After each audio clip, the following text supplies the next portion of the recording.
सहनाववतु सहनौ भुनक्तु सह वीर्यं करवावहै तेजस्विनावधीतमस्तु मा विद्विषावहै। ओम शांति शांति शांति।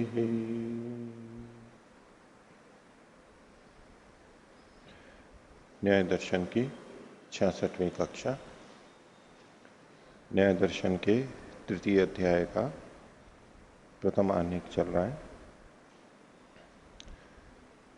इसमें पीछे हमने देखा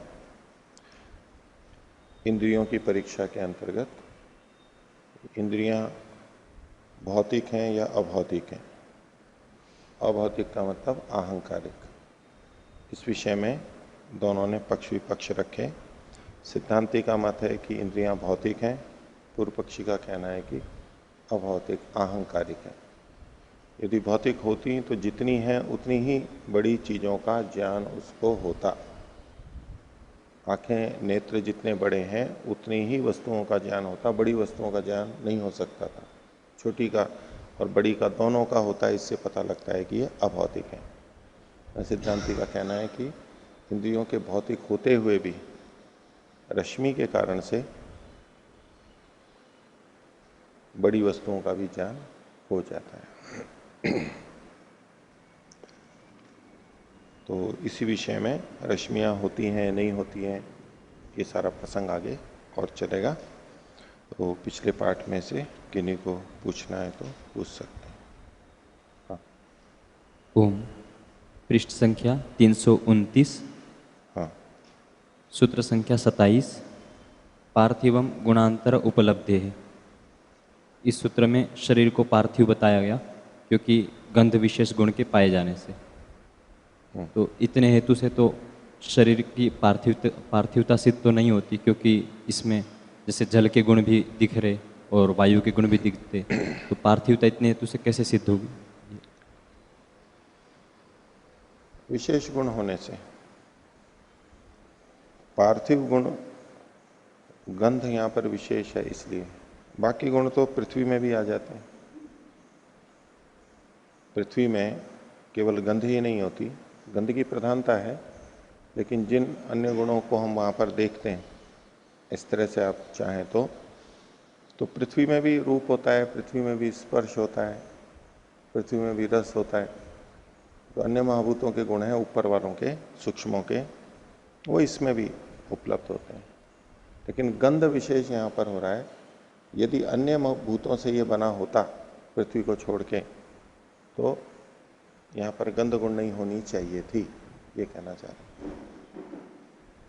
और जो हमें दिखाई देता है अन्य गुण, आपका कहना है कि भी पानी जल भी दिखाई देता है। अणुओं का संयोग तो अप्रतिषिध है ही इस सिद्धांत में, लेकिन गंध की प्रधानता है। जो आधारभूत चीज है वो गंध पृथ्वी है, गंध गुण के कारण से। इसमें जैसे अन्य गुणों के विषय में कह देते हैं कि वो संयोग के कारण आ रही, अन्य जो गुण दिख रहे हमको वो उन अणुओं का संयोग के कारण आ रहे। तो इसमें इस तरह पृथ्वी के बारे में भी कह सकते हैं कि किसी एक को गुण को लेकर कि उससे बना हुआ है, और जो गंध आ रही है वो पृथ्वी का संयोग है। जैसे वो आधार बताना पड़ेगा ना आपको कि किस महाभूत से बना है। पृथ्वी को छोड़ करके, यानी आप ये कहना चाहें, कोई ऐसा कहना चाहे कि पृथ्वी के तो अणुओं का संयोग है, बाकी शरीर बना है जल से, अथवा बाकी शरीर का मुख्य आधार है अग्नि, या शरीर का मुख्य आधार है वायु, ऐसा कोई कहे।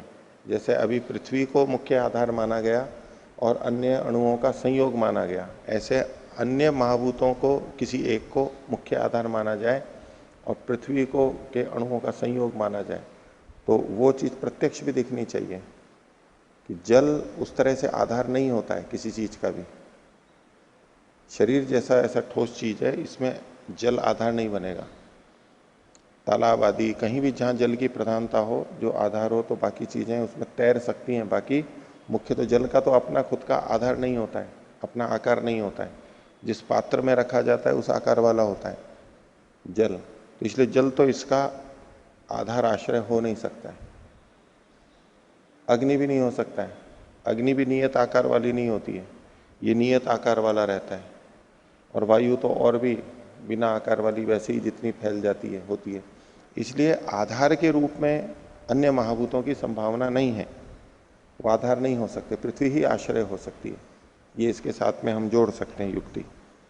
किंतु जो 330 पृष्ठ में जो आप्य और तेजस शरीर का है, वायव्य शरीर भी का है, तो वहाँ पर कैसे देखेंगे फिर? वहाँ तो ऐसा, वहाँ पे भी ठोसता दिख रही जैसे मछली आदि में। मछली आदि तो छोड़ दीजिए, मछली आदि तो उसमें नहीं गृहीत होती है। अन्य लोकों में, अन्य लोकों में जहाँ पर ये संभावना जो लिखी गई है, उनका तो हमारे को प्रत्यक्ष है नहीं, उनके विषय में कुछ नहीं कह सकते। वो विचार नहीं है कि होते हैं नहीं होते हैं, लिखा हुआ तो है, उसका यही तात्पर्य है जैसा हम समझ रहे हैं, उसको हम नहीं कह सकते।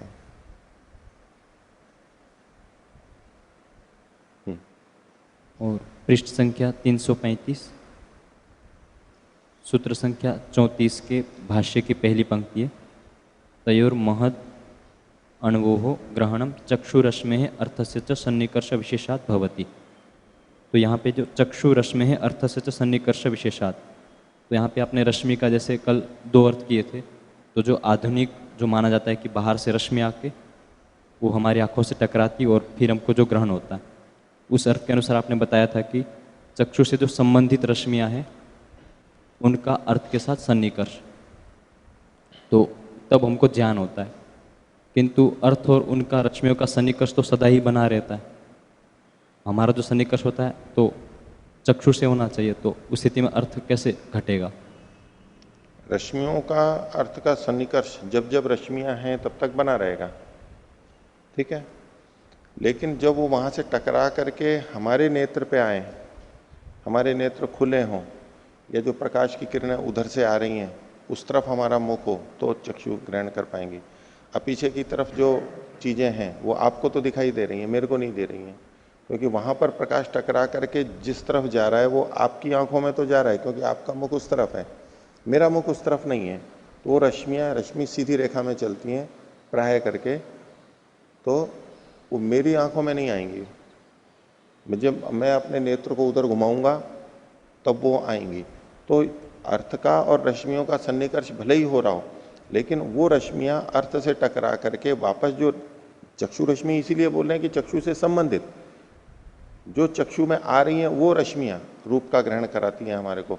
जो हमारी आंख में नहीं आ रही है वो हमें रूप का ग्रहण नहीं कराती हैं, वो निकल जाती हैं, वो किसी दूसरे की चक्षु में जाएंगी तो उसको रूप का ग्रहण कराएंगी। तो हमें जो रश्मि प्राप्त हो रही है वो ही हमें रूप का ग्रहण कराती है, इसलिए चक्षु का होना तो आवश्यक है, उन रश्मियों का चक्षु तक पहुंचना आवश्यक है, तो रूप का ग्रहण होगा। लेकिन यहाँ जो 2 चीज़ में सन्निकर्ष बता रहे वो चक्षु रश्मि है और अर्थ से ऐसा कह रहे। हाँ। चक्षु रश्मि से और अर्थ का सन्निकर्ष। हाँ, तो जैसे हम देख रहे थे कि चक्षु संबंधी रश्मि, तो उसमें अर्थ कैसे इसका बनेगा वो? हाँ, आप पृष्ठ संख्या कौन से पे बोल रहे थे? 335 हाँ। और 34वें सूत्र के भाष्य की पहली पंक्ति में हाँ, चक्षु रश्मि है अर्थ से सन्निकर्ष हाँ, विशेष। तो उसमें रश्मेर अर्थ, चक्षु रश्मेर अर्थ से, चक्षु से संबंधित रश्मि और अर्थ का सन्निकर्ष विशेष होने से, हमारे पास जो रश्मियां आ रही हैं उनका उन वस्तुओं से विशेष प्रकार का संयोग होना चाहिए, कि वो रश्मियां विशेष संयुक्त होकर के ही हमारे पास आएंगी, विशेष प्रकार से संयुक्त होकर हमारी तरफ कोण लेकर के ही आएंगी।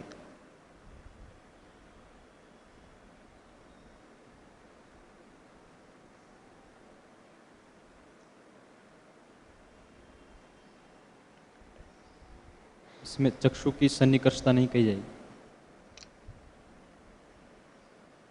देखो, प्रथम जो अर्थ लिया जाता है, जो प्रचलित अर्थ है वो ये है कि नेत्रों से जो रश्मियां निकलती हैं वही अर्थ होता है, लेकिन ये विज्ञान से विरुद्ध है और वो स्वीकार्य नहीं है। पर कोई लोग उसी को मानते हैं तो उस ढंग से अर्थ करते हैं कि बोले आज तक विज्ञान खोज नहीं पाया है कि चक्षु की रश्मियां होती हैं, लेकिन वास्तव में चक्षु में रश्मियां होती हैं, ऐसा वो मानते हैं। विज्ञान आज तक नहीं खोज पाया, हमारे ऋषियों ने खोज रखा है, नेत्रों से रश्मि निकलती है, जाती है और हमारे को ग्रहण होती है, ऐसे मानने वाले बहुत सारे हैं। वो उसी तरह अर्थ करते हैं और यही पंक्तियां उस तरह से लगी हुई हैं। लेकिन इसकी संगति लगाने के लिए उस तरह से अर्थ किया गया है। तो सब जगह पूरा पूरा घटे ये आवश्यक नहीं होता है, कहीं नहीं भी घटता है।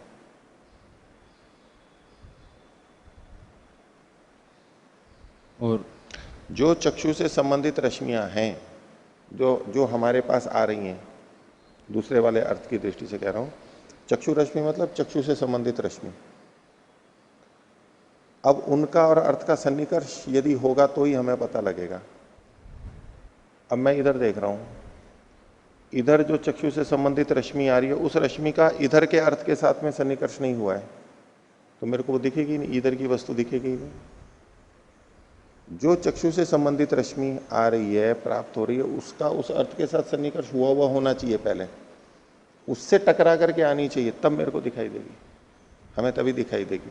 हमें जो चक्षु रश्मियां मिल रही हैं, हमारी चक्षु से में जो प्राप्त हो रही है, वो हमारे लिए चक्षु रश्मि हुई।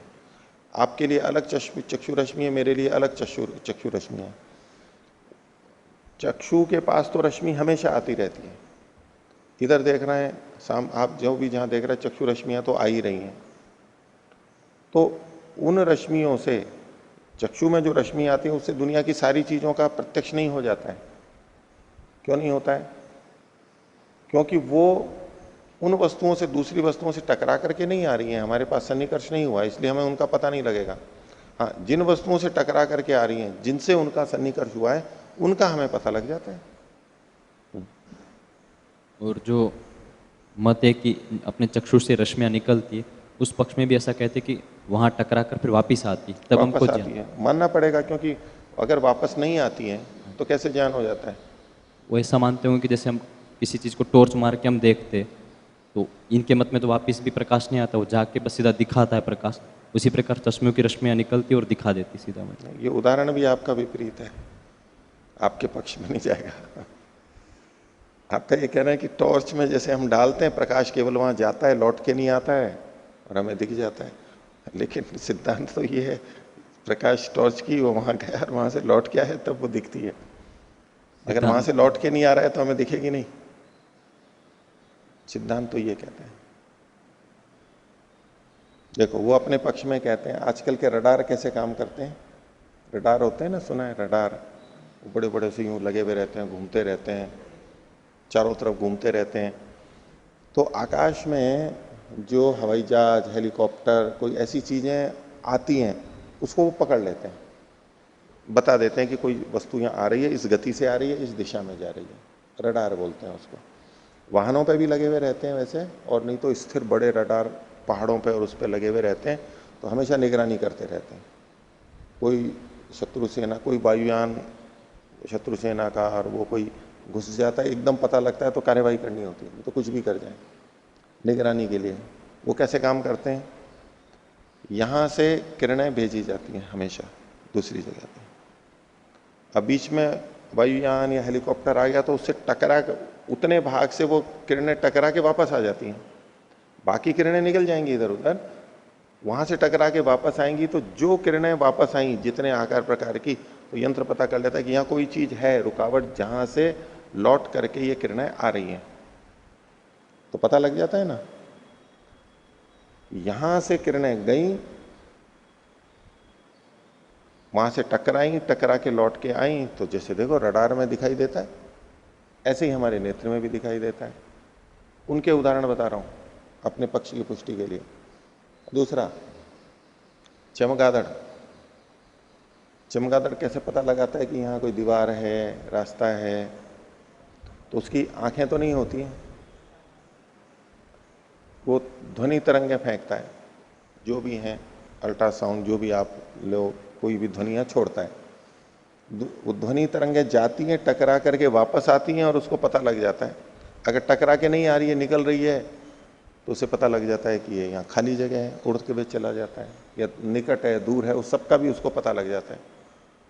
तो कैसे हो रहा है? यहां से वहां जा रहा है, जाके आ रहा है, तो पता लग रहा है। तो ऐसे ही हमारे नेत्र से रश्मियां निकल के जाती हैं, टकरा के आती हैं, और हमें पता लग जाता है। ये उनके पक्ष है, ठीक है। और अपने पक्ष में वो एक और कहते हैं कि जैसे चित्र खींचने वाले कैमरे होते हैं ना, ऊपर वो लगा हुआ रहता है प्रकाश का, यहां से प्रकाश जाता है, टकरा करके आता है तो चित्र लिया जाता है। ठीक है, नहीं होता वो ऊपर फ्लैश करने वाला। तो ऐसे ही हमारे यहां से निकल करके जाएगा और आएगा और ये हो जाएगा। ऐसे ऐसे उदाहरण देते हैं। तो पहला तो व्यभिचार इसी में है कि सब कैमरों में फ्लैश नहीं होता, बिना वाले भी होते हैं।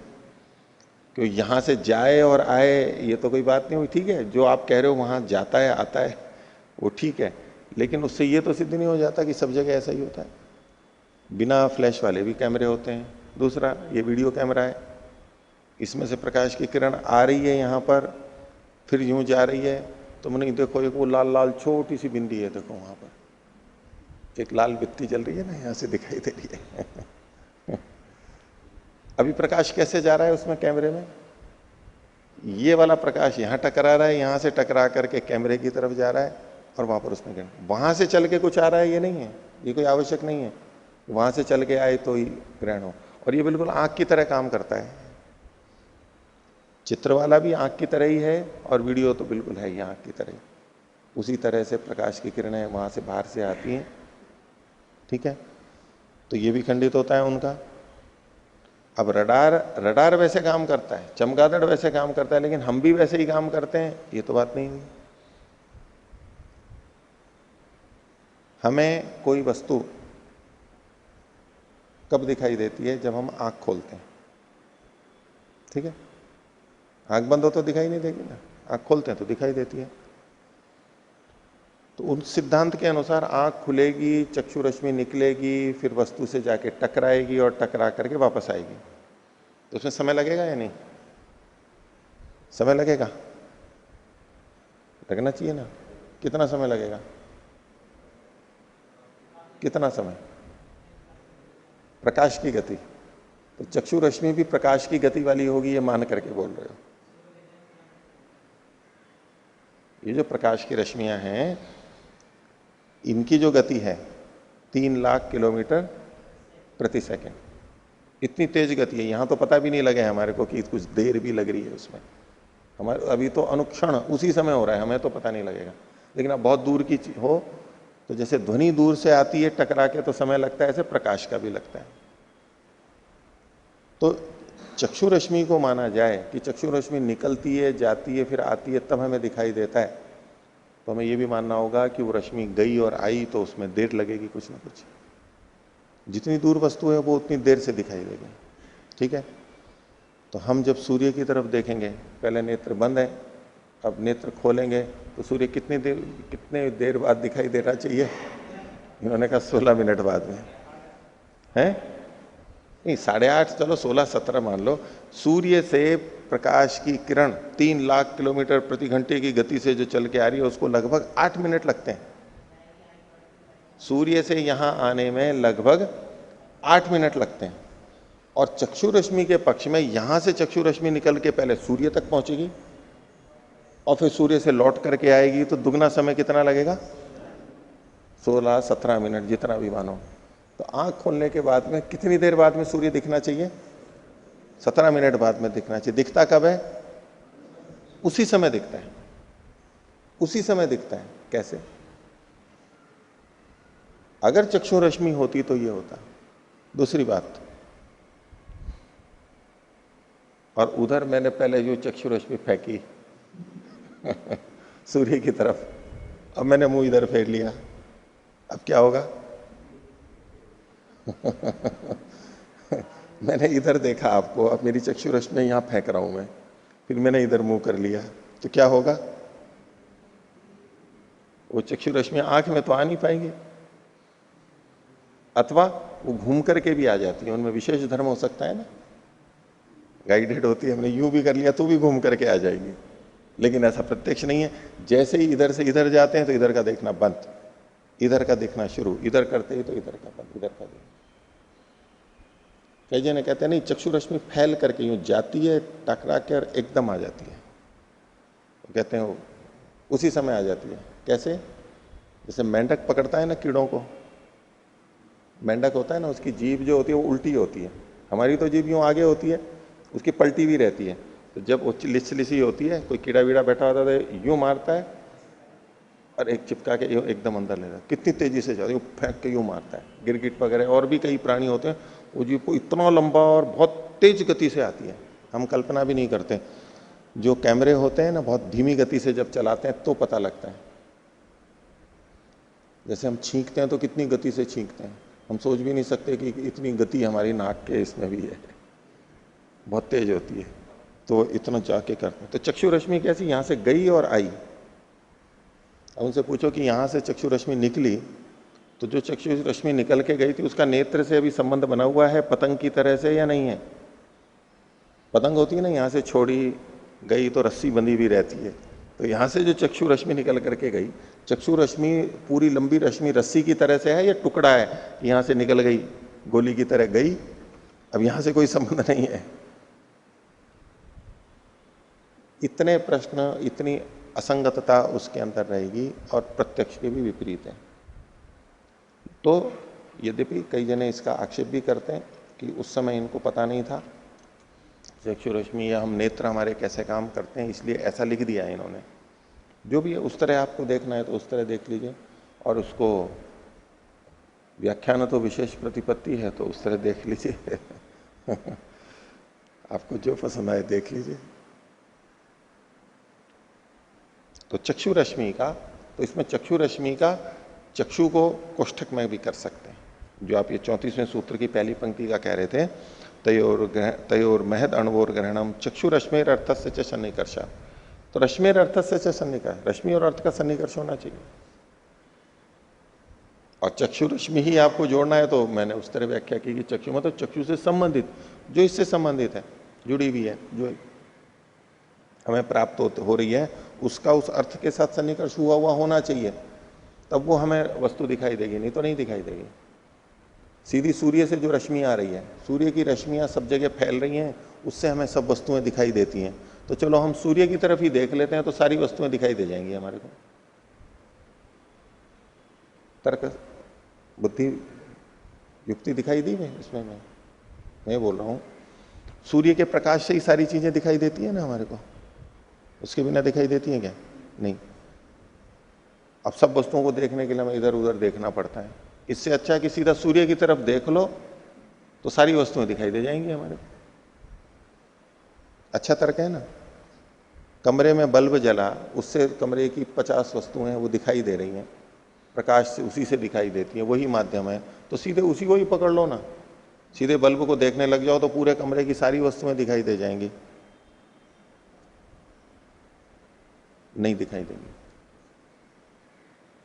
क्योंकि उस रश्मि का अर्थ के साथ में भी सन्निकर्ष नहीं हुआ है। सूर्य की तरफ देखेंगे, दीपक बल्ब की तरफ देखेंगे तो केवल रश्मि का ही सन्निकर्ष होगा, वही केवल दिखाई देगी। लेकिन हमें तो वस्तु देखनी है, तो वो रश्मियां जब वस्तु से टकराती हैं, टकरा करके फिर जो उसमें परिवर्तन होकर के हमारे तक पहुंचती हैं, कुछ रुकती हैं, कुछ आती हैं, उनके रंग हमारे को अलग अलग दिखाई देते हैं, वो अपना एक विज्ञान है। कितनी विचित्र बात है। देखो, वस्तु दूर है और हमारे को दिखाई दे रही है, और किरणों से दिखाई दे रही है। इंद्रिय और अर्थ का सीधा सन्निकर्ष नहीं हो रहा, लेकिन किरणों के माध्यम से हो रहा है और हमें दिखाई दे रही है। कितनी विचित्र व्यवस्था है। देखो, नहीं तो जैसे हमारे वस्तुओं को हाथ से जा करके छूते हैं, ऐसे ही देखने के लिए आंख को सब जगह जा करके लगाना पड़ता तो देख पाते हो। कैसी विचित्र वस्तु, संभव ही नहीं था, व्यवहार ही नहीं चलता। अब देखो, हम क्या यहीं बैठे रहते हैं और सब देख ले, सब चीजों को देख लेते हैं बड़ी आसानी से। प्रकाश का, अग्नि का कारण। तो वो किरणें जो चक्षु से संबंधित है, वो अर्थ के साथ उनका सन्निकर्ष होना जरूरी है, तब वो हमें दिखाई देंगी, नहीं तो उनसे हमें सब चीजें दिखाई नहीं देंगी। ठीक है। और दूसरा प्रश्न था शब्द के विषय में और रूप के विषय में। जिस शब्द का बताते हैं कि दूर से आ रहा है शब्द, तो हर क्षण वो नष्ट हो रहा, फिर उत्पन्न हो रहा, नष्ट हो रहा, उत्पन्न हो रहा, और फिर हमारे तक आके पहुंचा कान तक। तो उस समय हमारे पास पहुंचा तो शब्द यहीं पर है, पीछे तो नष्ट हो चुका है, तो हम नष्ट हो गया, यहीं पर है। हाँ, तो पीछे वहां से शब्द आ रहा है, हमको क्यों ज्ञान हो गया, ये समझ में नहीं आ रहा। वहां से कैसे आया? कैसे वहां का ज्ञान कैसे हुआ कि शब्द वहां से आया, ये ज्ञान हमको क्यों हुआ? क्योंकि हम हमारे ये हमारे को कान की रचना ऐसी है, और उससे हमें पता लगता है कि दिशा कहाँ से है। शब्द की, बहुत कुछ 100% नहीं पता लगा पाता है, लेकिन हमें पता लग जाता है किस दिशा से आ रहा है, क्योंकि इस कान, इसलिए तो दो कान है, एक इधर है और एक इधर है, दो लेकिन कान है ना, हाँ, तो दोनों में अंतर आएगा, इसमें अलग ज्ञान होगा, इसमें अलग ज्ञान होगा। दूसरा, इसकी बनावट ऐसी है कान की, उससे वो जो धक्का आता है वो ठीक तरह से अंदर चला जाए, वहीं तक चला जाए, उससे हमें दिशा का भी पता लगता है।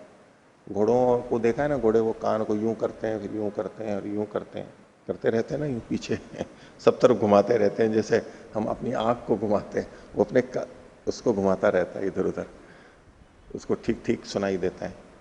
हमारे को भी ढंग से सुनना हो तो हम यूं करते हैं, एक कान और जोड़ लेते हैं, एक तो ये है ही इससे क्या हो जाता है, वो जो संस्कार है, वेग नाम का संस्कार आ रहा है, वो कम पड़ रहा है तो बिखर रहा है यहाँ आके, तो हम बहुत सारा लेकर के यहाँ पर ले लेते हैं। जैसे कि ऊपर एंटीना लगा है टेलीविजन वगैरह के लिए, वो क्यों यूं इतना बड़ा लग रखा है, गृहीत कर लेता है, वो सहायता करता है, इससे हमारे को सहायता हो जाती है। किंतु हम जैसे परदेश शब्द को ग्रहण करेंगे तो उससे जो जहाँ से शब्द आ रहा है वहाँ के क्षेत्र में तो शब्द नष्ट हो चुका, वहाँ तो है नहीं। क्षीण हो जाएगा ना। हाँ जी, तो भी हमको ये ज्ञान कैसे होगा कि शब्द इतनी दूर से वहाँ से आया है, ये ज्ञान? हमें पता, हमें प्रत्यक्ष से अनुभव होता है, हमें पता लगता है नजदीक में हो तो कितनी आवाज आती है, दूर से हो तो कैसी आवाज आती है। लेकिन अगर कोई चतुर हो तो नजदीक में ऐसी आवाज पैदा करेगा जैसा लगेगा कि दूर से आ रही हो कोई हल्की सी आवाज, और दूर की हो बहुत तेज हो तो यूं लगेगा जैसे यहीं पर ही आवाज हुई है। बड़े बड़े विस्फोट होते हैं ना, वो कई किलोमीटर दूर होते हैं, लेकिन प्रतीति हमें क्या होती है, जैसे बिल्कुल यहीं पर ही हुआ है, बिल्कुल यहीं हुआ है। बिजली गिरती है कई बार, वो लगता है जैसे बिल्कुल यहीं पर ही गिरी है, लेकिन दूर गिरी हुई होती है वो, लेकिन इतनी तेज होती है कि हमें तो मंदता तीव्रता आदि के आधार पर कुछ हमारा आकलन करता है कान, सूक्ष्मता आदि से, कि भाई कहाँ दूरी है, कहाँ है, ये हमें पता लगता है इंद्रिय से, की रचना ऐसी है। तो आगे का पाठ देखिए, पृष्ठ संख्या 336।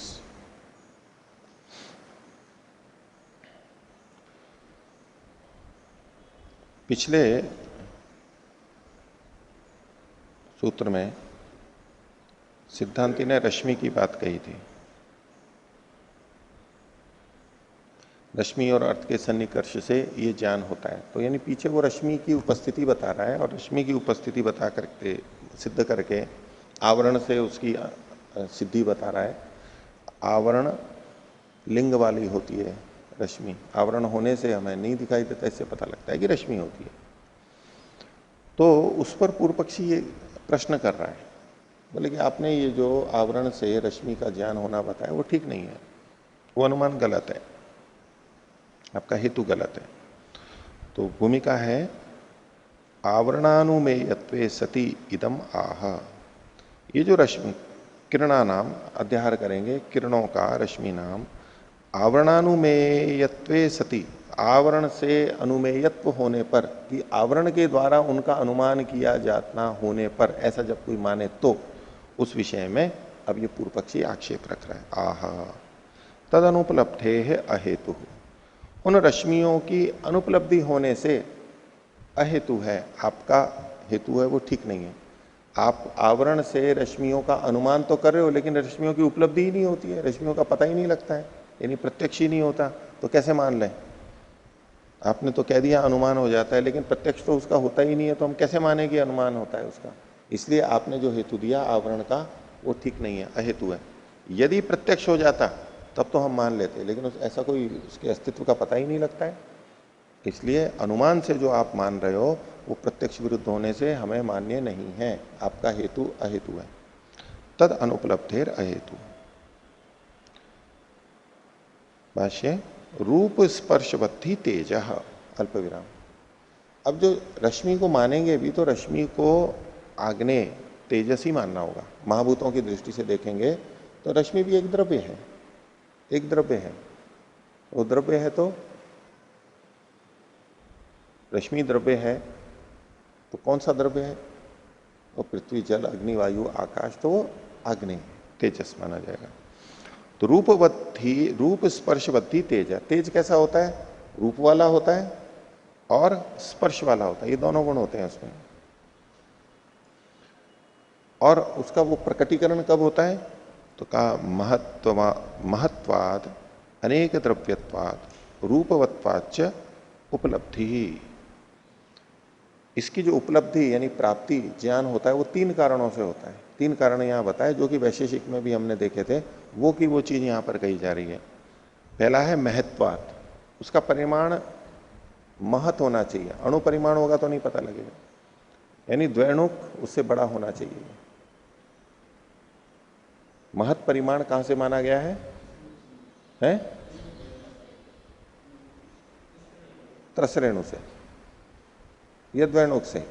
त्रसरेणु से। द्वैणुक से बड़ा हो, द्वैणुक से बड़ा हो तो उसको महत परिमाण माना गया है। तो जिस चीज की हमें उपलब्धि हो रही है वो महत परिमाण वाली होनी चाहिए, ये पहली बात, महत्ववत। फिर अनेक द्रव्यत्वात, अनेक द्रव्यवत्वात, अनेक द्रव्य वाला होना चाहिए। अनेक द्रव्य का मतलब है जो उसके उपादान कारण है वो अनेक होने चाहिए। अनेक का मतलब ये नहीं कि भिन्न भिन्न प्रकार के, लेकिन जो उसके अवयव हैं वो अनेक होने चाहिए। एक ही हो तो नहीं उपलब्धि होगी, महत परिमाण वाला भी होना चाहिए और अनेक द्रव्य वाला भी होना चाहिए। क्योंकि परमात्मा है वो महत परिमाण वाला है लेकिन अनेक द्रव्य वाला नहीं है, एक ही द्रव्य है उसमें, तो निरवयव है वो। अनेक द्रव्य वाला मतलब उसमें अनेक अवयव होने चाहिए, ये दूसरी शर्त है। तो महत्ववत, महत्वात, अनेक द्रव्यवत्वात और रूपवत्वाच, और उसमें रूप गुण भी होना चाहिए, तब वो दिखाई देगी। अब कोई चीज महत परिमाण वाली है, अनेक द्रव्य वाली भी है, लेकिन रूप गुण उसमें नहीं है तो वो दिखाई नहीं देगी। ये तीनों चीजें होनी चाहिए तो हमारे को दिखाई देती है। इति प्रदीपवत प्रत्यक्षता उपलभ्येते चक्षुषो रश्मिर यदि स्यादिति। यदि चक्षु रश्मियां होती तो प्रदीप की रश्मि दीपक की रश्मि के समान दिखाई देती। दीपक की रश्मि दिखाई देती है या नहीं? दिखाई देती है। तो यदि चक्षु रश्मि आंख की रश्मि होती तो दिखाई देती। अभी पहला अर्थ कर रहा हूं, नेत्र से निकलने वाली जो रश्मि है वो, नेत्र से निकलते हुए तो रश्मि दिखाई नहीं देती है, दीपक से तो दिखाई देती है, बल्ब से दिखाई देती है।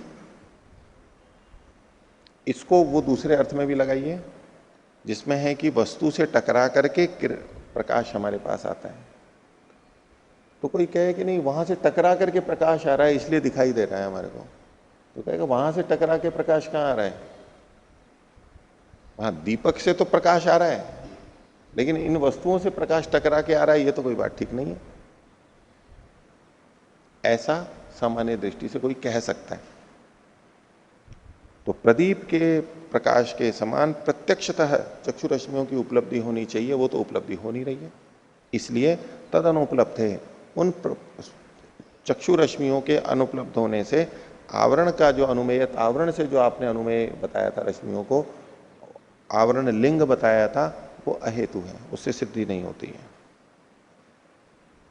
इसका उत्तर सिद्धांति दे रहा है 36वां सूत्र। न अनुमीय मानस्य प्रत्यक्ष तो अनुपलब्धि ही अभाव हेतु। न को बाद में जोड़ेंगे। अनुमीय मानस्य, जो अनुमीय है, अनुमीय मान है जिसका कि हम अनुमान कर रहे हैं, अनुमेय है, अनुमान प्रमाण से जो जाना जा रहा है उसका प्रत्यक्ष तो अनुपलब्धि, यदि उसकी प्रत्यक्ष से उपलब्धि नहीं हो पा रही है तो ये उसके, उस वस्तु के न अभाव हेतु, अभाव में हेतु नहीं बनेगा। अनुमान प्रमाण से किसी बात का पता लगा, और पूर्व पक्षी ने क्या कहा था, इसका प्रत्यक्ष से पता नहीं लग रहा है। तो भाई किसी चीज का अनुमान से पता लगा है, प्रत्यक्ष से पता नहीं लग रहा, इससे वो वस्तु नहीं है ये सिद्ध नहीं हो जाता। किसी वस्तु का प्रत्यक्ष से उपलब्ध न होना उसके अनुप्रमान प्रमाण को खंडित नहीं करता है। ठीक है, हमें प्रत्यक्ष से उपलब्धि नहीं हो रही है लेकिन अनुमान से उसकी उपलब्धि हो रही है हमारे को, तो वो माना ही जाएगा। प्रत्यक्ष से अनुपलब्धि उसके खंडन का हेतु नहीं बनेगा। तो अनुमीय मानस से प्रत्यक्ष तो अनुपलब्धि न अभाव हेतु, उस वस्तु के अभाव का कोई हेतु नहीं है। तो आप जो प्रस्तुति दे रहे हो वो गलत प्रस्तुति है। उस भले ही प्रत्यक्ष नहीं हो रहा है तो भी वो है, अनुमान से पता लग रही है आवरण लिंग से। तो इससे क्या हुआ कि चक्षु रश्मियों को ये कैसा मानते हैं, उपलब्धि नहीं होती, दिखती नहीं है। भाष्य देखिए, सन्निकर्ष प्रतिषेधार्थे न आवरणे न लिंगे न अनुमीयमानस्य रश्मेर या प्रत्यक्षो अनुपलब्धि ही। यहां पर प्रत्यक्षो की जगह प्रत्यक्ष तो कर लीजिए, क्ष और ओ के बीच में त जोड़ लीजिए, जैसा कि सूत्र में है प्रत्यक्ष तो, ऐसा रश्मे या प्रत्यक्ष तो अनुपलब्धि नासौ अभावम प्रतिपादयति अल्प विराम। अब यहां पर देखिए विशेषण विशेष्य भाव की दृष्टि से सन्निकर्ष प्रतिषेधार्थे न आवरणे न लिंगे न, इन तीनों में तृतीया एक वचन है। आवरणे न लिंगे न, आवरण रूप लिंग से, क्योंकि आवरण ही लिंग था, उसमें रश्मियों की उपस्थिति को बताने के लिए अनुमान ऐसे ही किया था आवरण लिंग वाला। ये आवरण लिंग कैसा है, तो उसका विषय है सन्निकर्ष प्रतिषेधार्थे न, सन्निकर्ष के प्रतिषेध रोकने वाला हो जो आवरण है, लिंग है। अर्थ या तो कहो रश्मि और अर्थ, या रश्मि या चक्षु, इसको बीच में रोकने वाला जो आवरण है। सन्निकर्ष के प्रतिषेधार्थे न, सन्निकर्ष प्रतिषेधार्थे न, ये विशेषण है आवरण का। आवरणे न लिंगे न, आवरण रूपी जो लिंग है उससे अनुमीय मानस से रश्मि, जो अनुमान की जाने वाली रश्मि है उसका, या प्रत्यक्ष तो अनुपलब्धि, जो प्रत्यक्ष से उपलब्धि नहीं हो पा रही है, जो पूर्व पक्षी ने कहा था, और सिद्धांति भी मान रहा है कि यहाँ प्रत्यक्ष से उपलब्धि नहीं हो रही है उसकी, ये जो अनुपलब्धि है न असौ अभावम प्रतिपादयति, ये प्रत्यक्षता अनुपलब्धि रश्मि के अभाव को सिद्ध नहीं करती है। कैसे? यथा चंद्रमसः परभागस्य पृथिव्याश्च अधोभागस्य, चंद्रमा है, चंद्रमा हमें सामने से दिखाई दे रहा है, तो चंद्रमा का पीछे का भाग भी है, ये हमें पता लगता है। कैसे पता लगता है? अनुमान से पता लगता है। उसका प्रत्यक्ष होता है हमारे को? नहीं होता। क्यों? वो घूम जाएगा तो प्रत्यक्ष हो जाएगा ना। अगर गोल है, और ऐसा ही तो सुना है ना कि वो घूमता है चंद्रमा अपनी दूरी पे भी और चारों तरफ भी, लेकिन उसकी स्थिति ऐसी है कि वो एक ही चीज हमारे सामने रहती है, पीछे का हमारे सामने हमारी तरफ आता ही नहीं है। इसलिए चंद्रमा को जब भी देखते हैं, वो जो गड्ढे और वो रहते हैं, या तो कोई बुढ़िया सूत कात रही है, या जो भी परिकल्पना वहां पर की जाए, वो हमेशा वही रहती है, क्योंकि वो चंद्रमा जैसा भी घूमता है उसका घूर्णन और परिभ्रमण एक ही काल में होता है। पूरा चक्कर जितने में एक में लगता है उतना घूमने में भी बराबर लगता है, तो उसका एक ही भाग सदा हमारे सामने रहता है, ऐसा वैज्ञानिक बताते हैं। तो उसका जो पर भाग है, पीछे का भाग है, जो हमारे से उधर का है, हमें दिखाई नहीं देता, उसका ज्ञान हमें कैसे हुआ?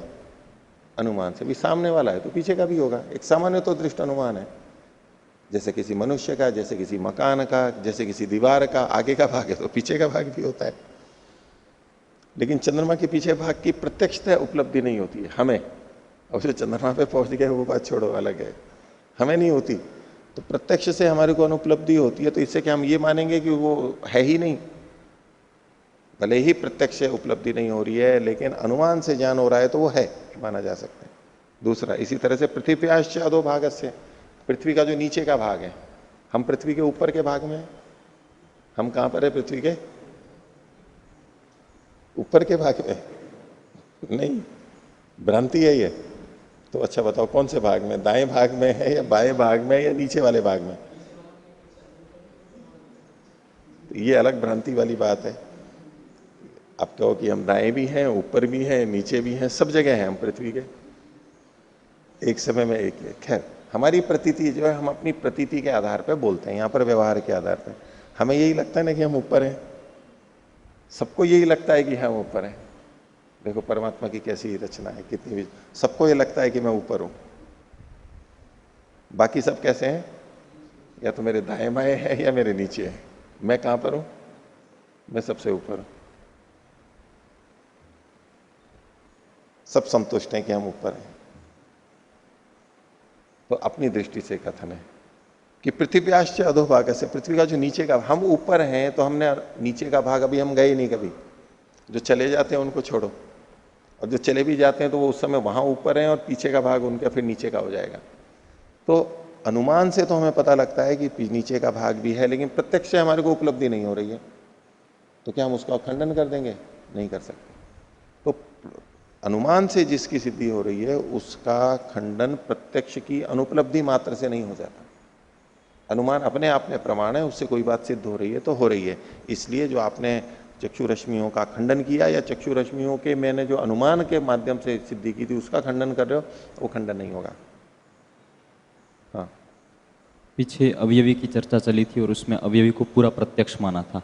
वृक्ष का जैसे सामने वाला ऐसा दिख रहा है, पीछे का नहीं दिख रहा है, लेकिन पूरे नहीं, वृक्ष अब यहाँ तो अवयव की बात चल रही है ना, अवयवी की नहीं चल रही, अवयव की चल रही है। आगे का भाग पीछे का भाग ये अवयव हो गया, पूरा अवयवी पूरे अवयवी की बात तो नहीं चल रही है आगे का भाग पीछे का भाग ये अवयव तो हो गए ना। हाँ, आगे देखिए 37वां सूत्र। कोई चीज, पूर्व पक्षी ने यह कहा था कि रश्मि की हमें प्रत्यक्ष से उपलब्धि नहीं हो रही है, उसके विषय में अब सिद्धांति कह रहा है कि कब प्रत्यक्ष उपलब्धि होती है। तो 37वां सूत्र है, द्रव्य गुण धर्म भेदाच उपलब्धि नियम। उपलब्धि का जो नियम है, ज्ञान का जो नियम है, वो उपलब्धि मतलब ज्ञान, बुद्धि उपलब्धि ज्ञानमिति अनर्थांतरम। तो ज्ञान का जो नियम है कि किसी वस्तु का तो ज्ञान हो जाता है, किसी वस्तु का ज्ञान नहीं होता है, वो द्रव्य गुण धर्म के भेद से होता है। नियम मतलब कोई होती है, कोई दिखाई देती है, कोई नहीं दिखाई देती, कोई कम कोई अधिक, इसमें जो नियम होता है वो किस लिए? द्रव्य और गुण, द्रव्य के धर्म और गुण के धर्म के भेद से होता है। द्रव्यों के धर्म अलग अलग हैं और गुणों के धर्म भी अलग अलग हैं, उन धर्मों के भेद से ये नियम होता है। कोई चीज कैसी दिखाई देती है, कोई चीज कैसी दिखाई देती है। भाष्य, भिन्न खलु अयम द्रव्य धर्मो गुण धर्मश्च। द्रव्य के धर्म अलग हैं और गुण के धर्म अलग अलग हैं। महद अनेक द्रव्यवच्च विषक्तावयवम आप्यम द्रव्यम प्रत्यक्षतो नोपलभ्यते स्पर्शतस्तु शीतो गृह्यते। ये द्रव्य के धर्म और गुण के धर्म अलग अलग हैं, तो वो उसको बता रहे हैं। अब द्रव्य के धर्म देखो अलग अलग हैं। यथा, ये यथा करके है उदाहरण कि महत अनेक द्रव्यवच्च, महत गुण वाला और अनेक अवयवों वाला कौन? जल के लिए कह रहे हैं। जल महत परिमाण वाला है और अनेक द्रव्य वाला है। और लेकिन कैसा है? विषक्तावयवम, जिसके अवयव विषक्त हैं, दूर दूर हो गए, यानी वो हवा में उड़ जाता है ना, जैसे उड़ते समय पानी अलग अलग हो जाता है भाप के रूप में, ऐसे विषक्त अवयव। नमी जैसे फैल जाती है हवा के अंदर, ऐसे ये विषक्ता अवयव है। एक तो गिलास या तालाब बाल्टी में पानी रहता है, ये विषक्ता अवयव नहीं है, वो तो जुड़े हुए अवयव वाला है, विभक्त अवयव वाला नहीं है, संयुक्त अवयव वाला है। जल इकट्ठा जहां रहता है और भाप बन के या नमी के रूप में जब हवा वगैरह में चला जाता है, तो अब वो विभक्त अवयव वाला हो जाता है, दूर दूर हो जाता है। तो कहते हैं वो महत और अनेक द्रव्य, महत द्रव्य वाला है, महत परिमाण वाला है, अनेक द्रव्य वाला है, लेकिन विषक्त अवयव वाला जो जल है वो द्रव्यम प्रत्यक्ष तो नोपलभ्यते, वो प्रत्यक्ष से पता नहीं लगता है। यहां पर जल है, हवा में जल है, हमें पता लगता है क्या? नहीं पता लगता। लेकिन स्पर्शस्तु शीतो गृह्यते, उसका शीत स्पर्श में पता लगता है। जैसे अभी वृष्टि हो चुकी है, वर्षा ऋतु प्रारंभ हो गई है, तो हवा में ठंडक है, तो उससे हमें पता लगता है कि हवा में नमी है। हम अनुमान कर लेते हैं ना, हवा ठंडी ठंडी चल रही है, भाई कहीं बारिश हुई है, हमें एकदम यूं लगने लगता है। जैसे कूलर की हवा पानी से युक्त होकर के आती है तो ठंडी ठंडी लगती है नमी होने से, जबकि पानी नहीं दिखाई देता है हमारे को, पानी प्रत्यक्षता उपलब्ध नहीं होता है। वो छींटे उड़ के आते हैं, उसको छोड़ दो, अच्छा कूलर है तो कोई छींटा उड़ के नहीं आएगा, दूर बैठे, लेकिन ठंडा ठंडा लगेगा। तो कहते हैं प्रत्यक्ष से उपलब्धि नहीं हो रही है, जबकि जल प्रत्यक्ष किया जा सकता है।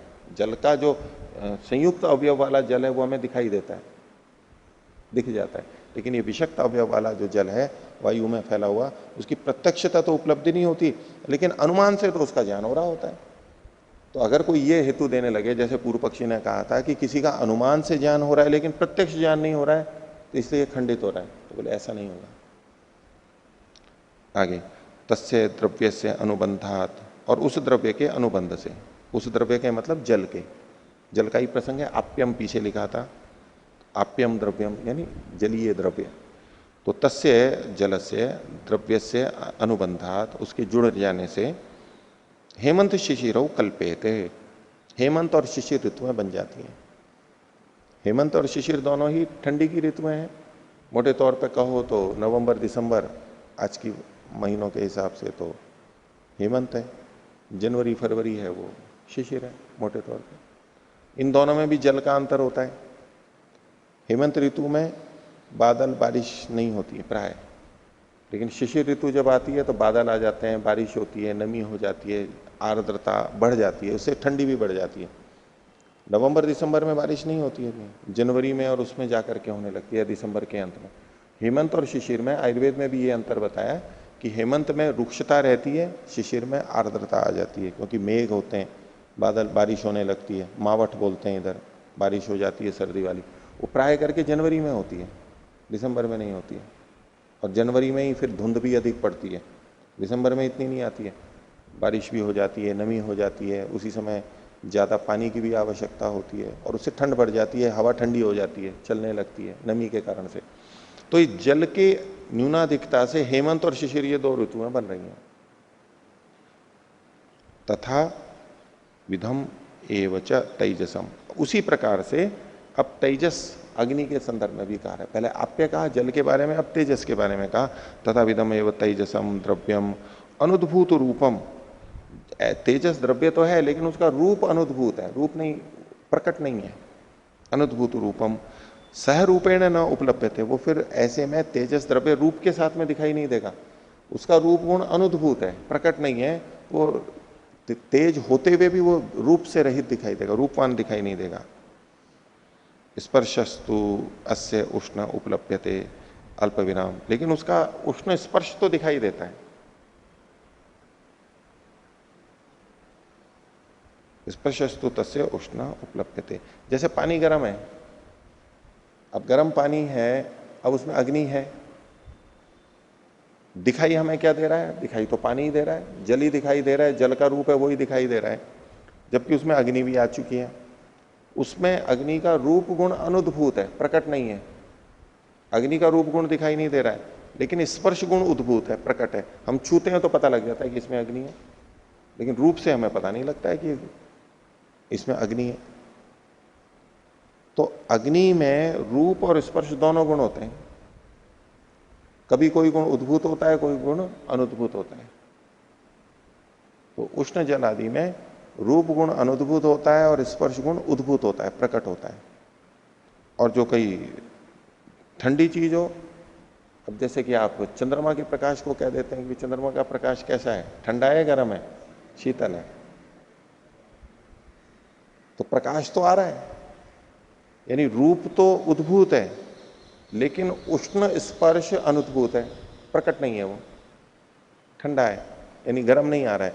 सूर्य से भी प्रकाश आ रहा है, सूर्य से जो प्रकाश आ रहा है वो रूप भी उद्भूत है और उष्णता भी उद्भूत है, दोनों चीजें उद्भूत है, प्रकट की भी हैं उसमें। लेकिन चंद्रमा से जो प्रकाश आ रहा है उसमें रूप तो उद्भूत है, लेकिन स्पर्श, उष्ण स्पर्श उद्भूत नहीं है। तो ये गुण होते हुए भी वो उद्भूत अनुद्भूत होते हैं, हम ग्रहण नहीं कर पाते, यूं कहिए।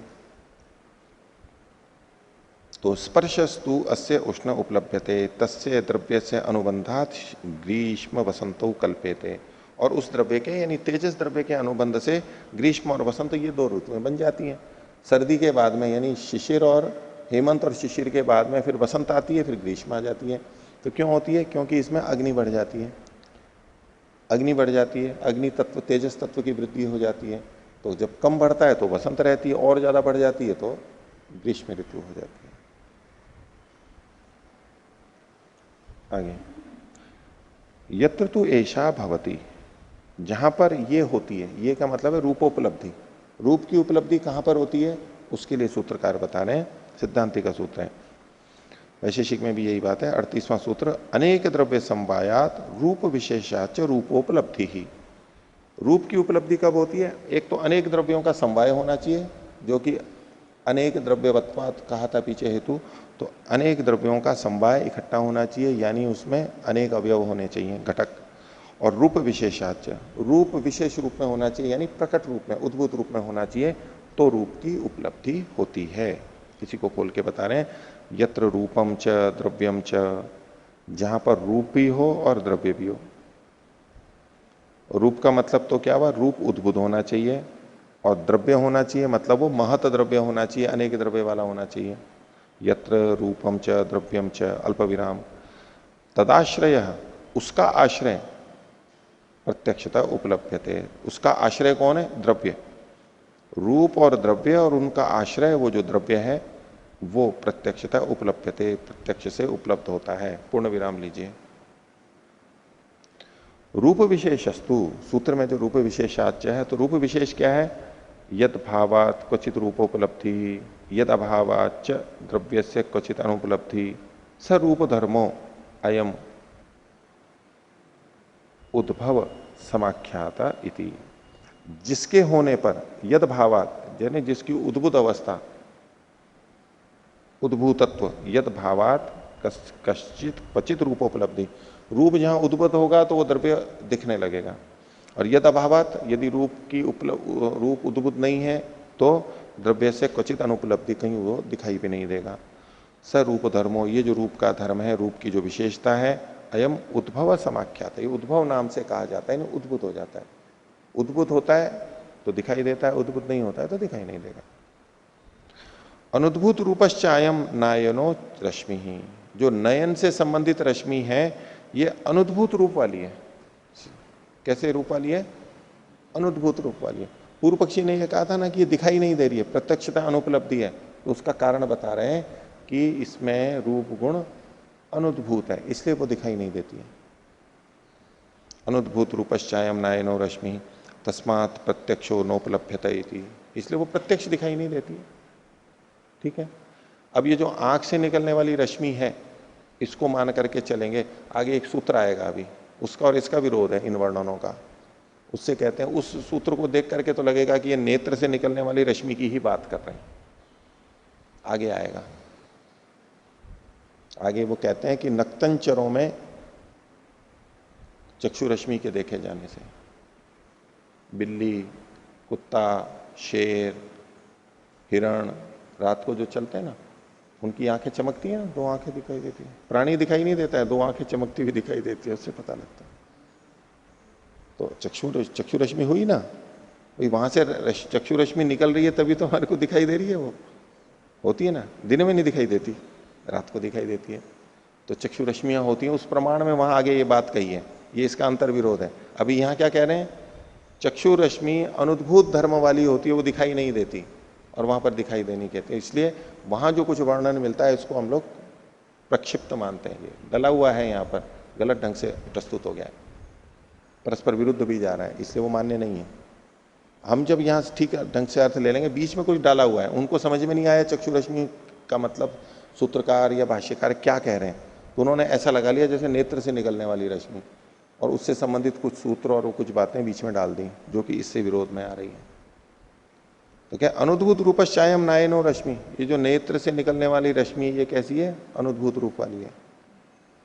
तस्मात् प्रत्यक्ष तो नोपलभ्यते इति, इसलिए उसका प्रत्यक्ष नहीं होता है। अब स्पष्ट कह रहे हैं प्रत्यक्ष नहीं होता है, और वहां जाके प्रत्यक्ष बताएंगे इसका। नक्तंचरों में है तो वो तो प्रत्यक्ष ही हो रहा है ना, यहां कह रहे हैं कि प्रत्यक्ष नहीं होता है। अब इसको यूं देखिए, यहां हम नायना रश्मि क्या है कि जो वस्तु से टकरा करके रश्मि आ रही है, तो वहां हमें रश्मि आती भी दिखाई नहीं देती है।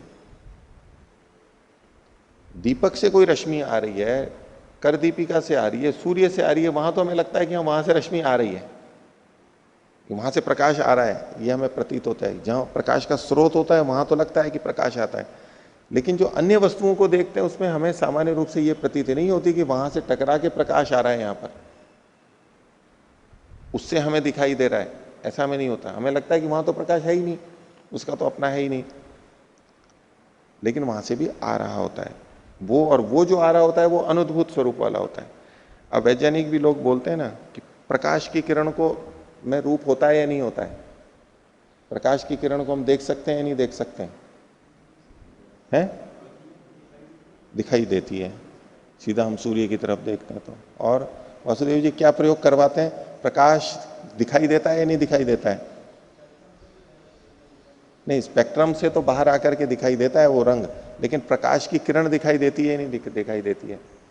नहीं दिखाई देती है ना। क्या प्रयोग करवाते हैं, एक डब्बा लेते हैं, अंदर से काला कर देते हैं उसको, डब्बा, गत्ते का डब्बा बना लेते हैं, प्रयोग करवाते हैं फिर। और एक तरफ प्रकाश का स्रोत होता है दीपक, दूसरी तरफ वो जाती है, प्रकाश की किरण सीधी चलती है, ये भी सिद्ध है। अब उसके बीच में एक छेद करते हैं, इधर से प्रकाश घुस रहा है, ये डब्बा जैसे कि ये है, इधर से प्रकाश घुस रहा है, इधर निकल के जाएगा, सीधा है, और छोटे से छेद में इधर बल्ब लगा दिया, और इधर का जो गत्ता है उसमें एक बिल्कुल बारीक सा छेद करते हैं। बड़ा कर देंगे तो प्रयोग नहीं सफल होगा, एक बारीक छेद करते हैं, और वो इधर वाले डब्बे में अंदर की तरफ गत्ते पे जाके टकरा रहा है। वो हमारे को देखेंगे तो दिखेगा, हाँ ये यहाँ आके टिक रही है। जैसे कि आप लेजर वाले को देखते हैं ना, लेजर टॉर्च होती है, वो बिंदु बिल्कुल वहीं पर ही जाकर के होता है, वो बिखरती नहीं है, बिल्कुल वहीं जाकर के होती है, तो दिख जाता है।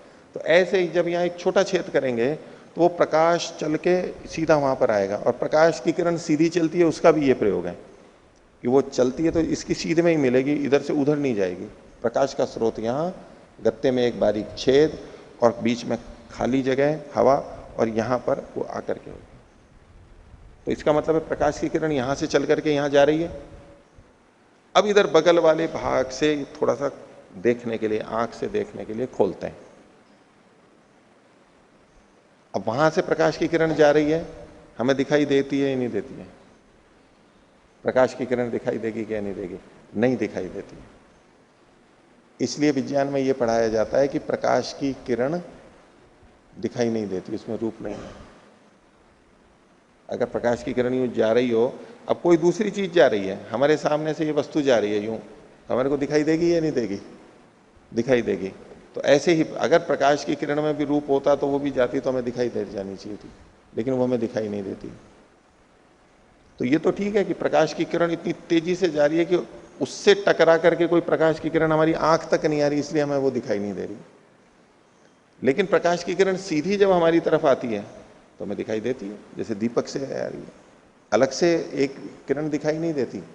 लेकिन जब समूह उसमें आ रहा है हमारे को, तो हमें पता लगता है ये प्रकाश का स्रोत है, यहाँ से प्रकाश की आ रही है। पर सीधे सीधे किरण आती हुई तो यूं भी नहीं पहचान में आती कि जैसे रस्सी की तरह से कोई किरण चल करके आ रही हो, क्योंकि किरणें तो बहुत सारी आ रही हैं। एक ही स्रोत से किरणें कितनी निकल रही हैं? बहुत सारी, सब चल चल करके आ रही हैं, जैसे रस्सियां निकली हो, जैसे सेवैयां निकल रही हो ना, बहुत सारी। लेकिन यूं हमारे को अलग अलग तो दिखाई नहीं देती। ये एक किरण, ये एक किरण, ये एक किरण, हमारे को वहां से प्रकाश आता हुआ दिखता है। हम प्रकाश को देख लेते हैं सीधे, अगर देखते हैं, अगर हमारी आंख में आता है तो। लेकिन वो प्रयोग उस तरह का है कि प्रकाश हमें दिखाई नहीं देता। प्रकाश के माध्यम से हम वस्तुओं को देखते हैं, लेकिन प्रकाश हमें दिखाई नहीं देता है। वो जो मैं प्रयोग बता रहा था, उस तरह का प्रयोग करके दिखाते हैं। तो नहीं दिखाई देता, दिखाई देता है। देखो, हाँ, टॉर्च का प्रकाश दिखाई देता है ना, जैसे अंधेरे में हम जा रहे हैं, दूर से यूं प्रकाश टॉर्च फेंकते हैं तो बीच में भी दिखता है ना, ये जा रही है, बीच में दिखाई देता है ना। जैसे सनेमा घर में पहले इधर से प्रकाश जाता था, वो वहां पर दिखता था, तो ऊपर यूं देखो तो यूं प्रकाश की लहरें ऐसी और यूं ऊंची नीचे, क्योंकि सब बीड़ी सिगरेट पीते थे अंदर, धुआं भी जाता था, धूल भी होती थी। तो वो जो हमारे बीच में दिखाई देती है ना, वो कब? जब बीच में धूल के कण दिखाई देते हैं, उससे टकरा करके आती है, इसलिए दिखाई देती है। जैसे कि झोंपड़ी में सुबह सुबह प्रकाश की किरण, या घर में एक छोटे से छेद से कमरे के अंदर जो आ रही हो, उसमें हमें वो किरण दिखाई देती है कि ये आ रही है, क्योंकि वहां धूल होती है। और अगर उस समय झाड़ू लगा रहे हो तो वो प्रकाश की किरण बहुत अच्छी दिखाई देती है। झाड़ू नहीं लग रही हो तो अच्छी नहीं दिखाई देगी। झाड़ू लगाते हैं तो धूल उड़ती है, कण सारे हवा में आ जाते हैं, वो दिखाई देने लगती है। तो वास्तव में वो किरण नहीं दिखाई दे रही, वहां जो छोटे छोटे कण है, वहां से प्रकाश टकरा करके हमारे तक आ रहा है, तो हमें लगता है जैसे कि प्रकाश की किरण दिखाई दे रही है। वास्तव में वो दिखाई नहीं देती, ऐसा सिद्धांत है।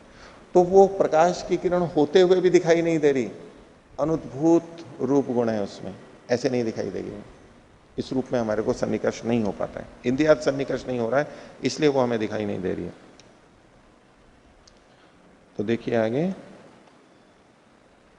तो अनुद्भूत रूपश्चायम नयनो रश्मि, ये जो नयन से संबंधित रश्मि है, ये अनुद्भूत रूप वाली, वो दिखाई नहीं देती। जो नेत्र से निकलता हुआ मानते हैं वो अनुद्भूत मानते ही हैं, दिखाई नहीं दे रही, वो तो सिद्ध कर ही रहा है। और अगर हम वस्तुओं से टकरा करके जो नेत्र तक आ रही है, वो भी किरणें आते हुए हमारे को दिखाई नहीं देती कि प्रकाश की किरणें आ रही हैं, अनुद्भूत है। तस्मात् प्रत्यक्ष तो नोपलब्धते, इसलिए वो प्रत्यक्ष रूप से दिखाई नहीं देती हैं। दृष्टस्य तेजसो धर्म भेद है, और तेज में धर्म का भेद दिखाई देता है द्रव्य में। कैसे? उद्भूत रूप स्पर्शम प्रत्यक्षम तेजो, ऐसा तेज जिसमें कि रूप और स्पर्श उद्भूत होता है, प्रकट होता है, वो भी प्रत्यक्ष होता है। यथा आदित्य रश्मियां, सूर्य से जो रश्मियां आ रही हैं उसमें रूप और स्पर्श दोनों उद्भूत हैं। आगे, उद्भूत रूपम अनुद्भूत स्पर्शम च प्रत्यक्षम तेजो यथा प्रदीप रश्मया, और उद्भूत तो रूप और स्पर्श अनुद्भूत, ऐसा भी तेज होता है जैसे कि दीपक की रश्मि, दीपक जल रहा हो उधर दूर से, तो उसका प्रकाश तो आता है लेकिन उसकी गर्मी हमारे को नहीं आती, तो गर्मी अनुद्भूत है, उष्णता अनुद्भूत है, प्रकाश उद्भूत है, ऐसा भी देखा जाता है। उद्भूत स्पर्शम अनुद्भूत रूपम रूपम अप्रत्यक्षम, और जो उद्भूत स्पर्श वाला है, स्पर्श तो प्रकट है लेकिन अनुद्भूत रूप वाला है, तो ऐसा अप्रत्यक्ष होगा। यथा अबादि संयुक्तम तेजा, जैसे जल में अग्नि होती है, गर्म जल होता है, तो वहां पर रूप अनुद्भूत है, स्पर्श उद्भूत है, तो वो हमारे को प्रत्यक्ष नहीं होती है। अनुद्भूत रूप स्पर्शो अप्रत्यक्ष चाक्षुषो रश्मि रीति, तो सिद्धांत क्या कह रहे हैं, जो चक्षु रश्मियां हैं ये अनुद्भूत रूप और स्पर्श वाली हैं। चक्षु रश्मियों का न तो स्पर्श होता है और न ही रूप पता लगता है। नेत्र से निकलने वाली मानेंगे तब भी, और उधर से टकरा करके आ रही है वो भी, न तो हमें उसका रूप दिखाई दे रहा है और न ही हमें स्पर्श दिखाई दे रहा है। जब हम किसी वस्तु को यूं देख रहे हैं तो ये ठीक है, हमने जान लिया है कि भाई प्रकाश होता है तो हमें दिखाई देता है, तो हम प्रकाश को देख रहे हैं, उन वस्तुओं को देख रहे हैं। भाई सिद्धांततः अगर विज्ञान के हिसाब से माना जाए कि प्रकाश की किरणें टकरा करके यहां आ रही हैं, तो वास्तव में हम किसको देख रहे हैं? प्रकाश की किरणों को देख रहे हैं या वस्तु को देख रहे हैं? सिद्धांततः वैसे देखेंगे तो क्या हमें क्या, क्योंकि इंद्रियार्थ सन्निकर्ष किसका हुआ? चक्षु का और रश्मियों का इंद्रियार्थ सन्निकर्ष हुआ, तो हमें क्या लगे, हमें क्या लगना चाहिए कि हम प्रकाश की किरणों को देख रहे हैं, लेकिन ये हमें प्रतीति नहीं होती है, इससे हमारी व्यवहार की सिद्धि भी नहीं होगी। हमें क्या प्रतीति होती है? हम वस्तुओं को देख रहे हैं। इसका मतलब प्रकाश की किरणें हमें दिखाई नहीं दे रही हैं, हमें तो वस्तु दिखाई दे रही है। हमें यह बोध नहीं होता है कि मैं यहां से इस रंग की प्रकाश किरण को देख रहा हूं या इस रंग की प्रकाश किरण को देख रहा हूं, यह हमें अनुभूति नहीं होती है। जो विज्ञान को पढ़ चुके हैं उनको भी यह अनुभूति नहीं होती है, भले ही उनका दिमाग ज्ञान ये काम कर रहा है कि ये प्रकाश की किरणें दिखाई दे रही हैं, लेकिन वास्तव में दिखाई नहीं देती हैं, क्योंकि इंद्रियां बनाई ही परमात्मा ने ऐसी हैं कि जिससे हमारा व्यवहार सिद्ध हो सके, भले ही वहां पर इंद्रिय दोष हो थोड़ा सा। तत्वज्ञान के चक्कर में फिर हमारा व्यवहार नहीं हो पाएगा। अगर परमात्मा ने इंद्रियां ऐसी बना दी होती है कि बस प्रकाश की किरणें ही दिखाई देती है, हमारे को वस्तु दिखाई नहीं देती, तो व्यवहार की सिद्धि हो, तो तत्वज्ञान तो हो जाता लेकिन व्यवहार की सिद्धि नहीं होती। तो परमात्मा ने इंद्रियां बनाई ऐसी हैं, और उससे देखो हमारे को थोड़ी तो अविद्या आ ही जाती है ना, तत्वज्ञान से रहित हो गए ना हम, अविद्या आ गई ना। इंद्रिय दोषात संस्कार दोषात च अविद्या, इंद्रिय के दोष से, इंद्रियां हैं ही ऐसी तो वस्तु को दिखा रही है, प्रकाश को नहीं दिखा रही है, लेकिन परमात्मा ने उस अविद्या को दूर करने के लिए दूसरा उपाय भी दे रखा है, बुद्धि साथ में दे रखी है। इंद्रियों से व्यवहार के लिए ऐसा बनाया है, और बुद्धि का प्रयोग करके हम तत्व को भी जान सकते हैं और इंद्रियों से हम व्यवहार को भी सिद्ध कर सकते हैं। तो चक्षु रश्मियां जो चाहे यहां से जाने वाली हो चाहे वहां से आने वाली मानी जाए, दोनों ही पक्षों में रूप और स्पर्श उसका अनुद्भूत है, न तो हमें स्पर्श प्रतीत होगा और न ही हमें रूप उसका प्रतीत होगा। तो ऐसा करके उसने कहा कि रश्मियां तो होती हैं। आगे सिद्धांति का ही सूत्र है, कर्मकारी तश्च इंद्रियाणाम व्यूह पुरुषार्थ तंत्र। बोलिए ऐसी क्यों बना दी चक्षु रश्मियां, जो है ना तो रूप और स्पर्श दोनों ही अनुद्भूत हैं। तो बोले कर्मकारी तश्च इंद्रियाणाम व्यूह, इंद्रियों का जो व्यूहन है, रचना है, वो कैसे है? कर्मकारित है, कर्म के कारण से है। जैसे हमारे कर्म है उसके अनुसार से ये बनती हैं, और फिर इसलिए चूंकि हमारे कर्म के अनुसार ये बनी है, इसलिए पुरुषार्थ तंत्र, पुरुष के प्रयोजन के आधार वाली है, यानी पुरुष के प्रयोजन को सिद्ध करने वाली है। हमारे कर्मों के अनुसार तो हमें इंद्रियां मिले, और इंद्रियों से हमारा प्रयोजन सिद्ध नहीं हो तो क्या फायदा? हमारे पैसों से भोजन आए हमारा, और उससे हमारा प्रयोजन सिद्ध नहीं हो, हम उस भोजन को खा नहीं सकते हो, तो क्या मतलब हुआ? हम शाकाहारी हैं, हमने पैसे दिए, भोजन आ गया मांसाहारी, हमारे पैसे से भोजन आया और उससे हमारा प्रयोजन सिद्ध नहीं हो रहा है, वो भोजन हम खा नहीं सकते, या ऐसा आ गया कि गंदा आ गया कि हम खा नहीं सकते, पैसे तो लग गए, तो क्या प्रयोजन हुआ? तो ये इंद्रियां हमारे कर्म से हमें मिली हैं, हमारे पुरुषार्थ से, यूं कहो हमारे पैसे से मिली हैं, हमारे भाग्य से मिली हैं। तो उसमें ये बात तो होनी ही चाहिए कि हमारे प्रयोजन को सिद्ध करें। तो इंद्रियों का जो व्यूहन है, इंद्रियों की जो रचना है, वो हमारे कर्मों के अनुसार है, तो वो हमारे यानी आत्मा के प्रयोजन को सिद्ध करने वाली होती हैं। इसलिए इसमें रूप और स्पर्श जो है वो अनुभूत है, तो अनुभूत बनाया परमात्मा। इंद्रियां ही ऐसी बनाई हैं कि दूर रहते हुए हमारे को अगर वो इस पास में जा करके ज्ञान होता तो हमारा पुरुष का प्रयोजन सिद्ध नहीं हो पाता। इसलिए रचना ऐसी की गई है, हमारे लिए बनी है, हमारा हमारा भाग्य इसमें लगा है, हमारा कर्म इसमें लगा है, इसलिए ये हमारे लिए बनी है, हमारे हित के लिए बनाई है परमात्मा ने। भाष्य यथा चेतनस्य अर्थो विषयोपलब्धि भूतः सुख दुखोपलब्धि भूतश्च कल्प्यते। चेतन का जो अर्थ है, चेतन का जो प्रयोजन है, चेतन यानी आत्मा, उसका जो प्रयोजन है तो दो तरह से हो। एक तो विषयोपलब्धि भूत है, विषयों की उपलब्धि के रूप में, ये विषय ये है, ये काले रंग की है, ये सफेद रंग की है, ये इतनी बड़ी है, ये ऐसी भारी है, हल्की है, ऐसा खुरदरा है, मुलायम है, जो भी है, विषयों की उपलब्धि रूप अर्थ उपलब्धि का करना, ये एक हमारा प्रयोजन है कि हम जानना चाहते हैं वस्तु कैसी है, एक बात। और दूसरा सुख दुखोपलब्धि भूतश्च, और सुख दुख की उपलब्धि रूप भी प्रयोजन होता है हमारा। दोनों प्रयोजन होते हैं, एक ज्ञान और एक सुख दुख की उपलब्धि। यद्यपि दुख की उपलब्धि हमारा प्रयोजन नहीं होती है, लेकिन परमात्मा का तो प्रयोजन होता है, दुख देना है तो दुख भी देगा, वो दुख होगा भी हमारे को, ठीक है। और कई बार हम चाहते भी हैं, दुख होना हम चाहते हैं नहीं चाहते हैं, हम सुख को चाहते हैं, दुख को चाहते हैं, सुख को चाहते हैं, दुख को चाहते हैं कभी नहीं, दुख को चाहते हैं क्या हम? नहीं चाहते। दुख को जानना चाहते हैं या नहीं? हम चाहते हैं कि दुख हो या नहीं? नहीं पता। एक बार एक रोगी आए, बोले जी मैं कुछ भी खाता हूं मेरे को पता ही नहीं लगता है कि मेरे पेट में कुछ गया है, मेरी इच्छा करती है मैं चुट्टी काटूं यहां पर कि कुछ मेरे को पता लगे, मेरे को पता ही नहीं लगता है। उनकी समस्या क्या थी? पता नहीं लगना। भूख लगती जी, भूख का पता नहीं लगता है, भूख कष्ट है ना। और रोगी कहते हैं जी मेरे को भूख ही नहीं लगती है, तो भूख का पता ही नहीं लगता है। हम चाहते हैं ना भूख लगे, भूख की इच्छा होती है नहीं, भूख एक दुख है।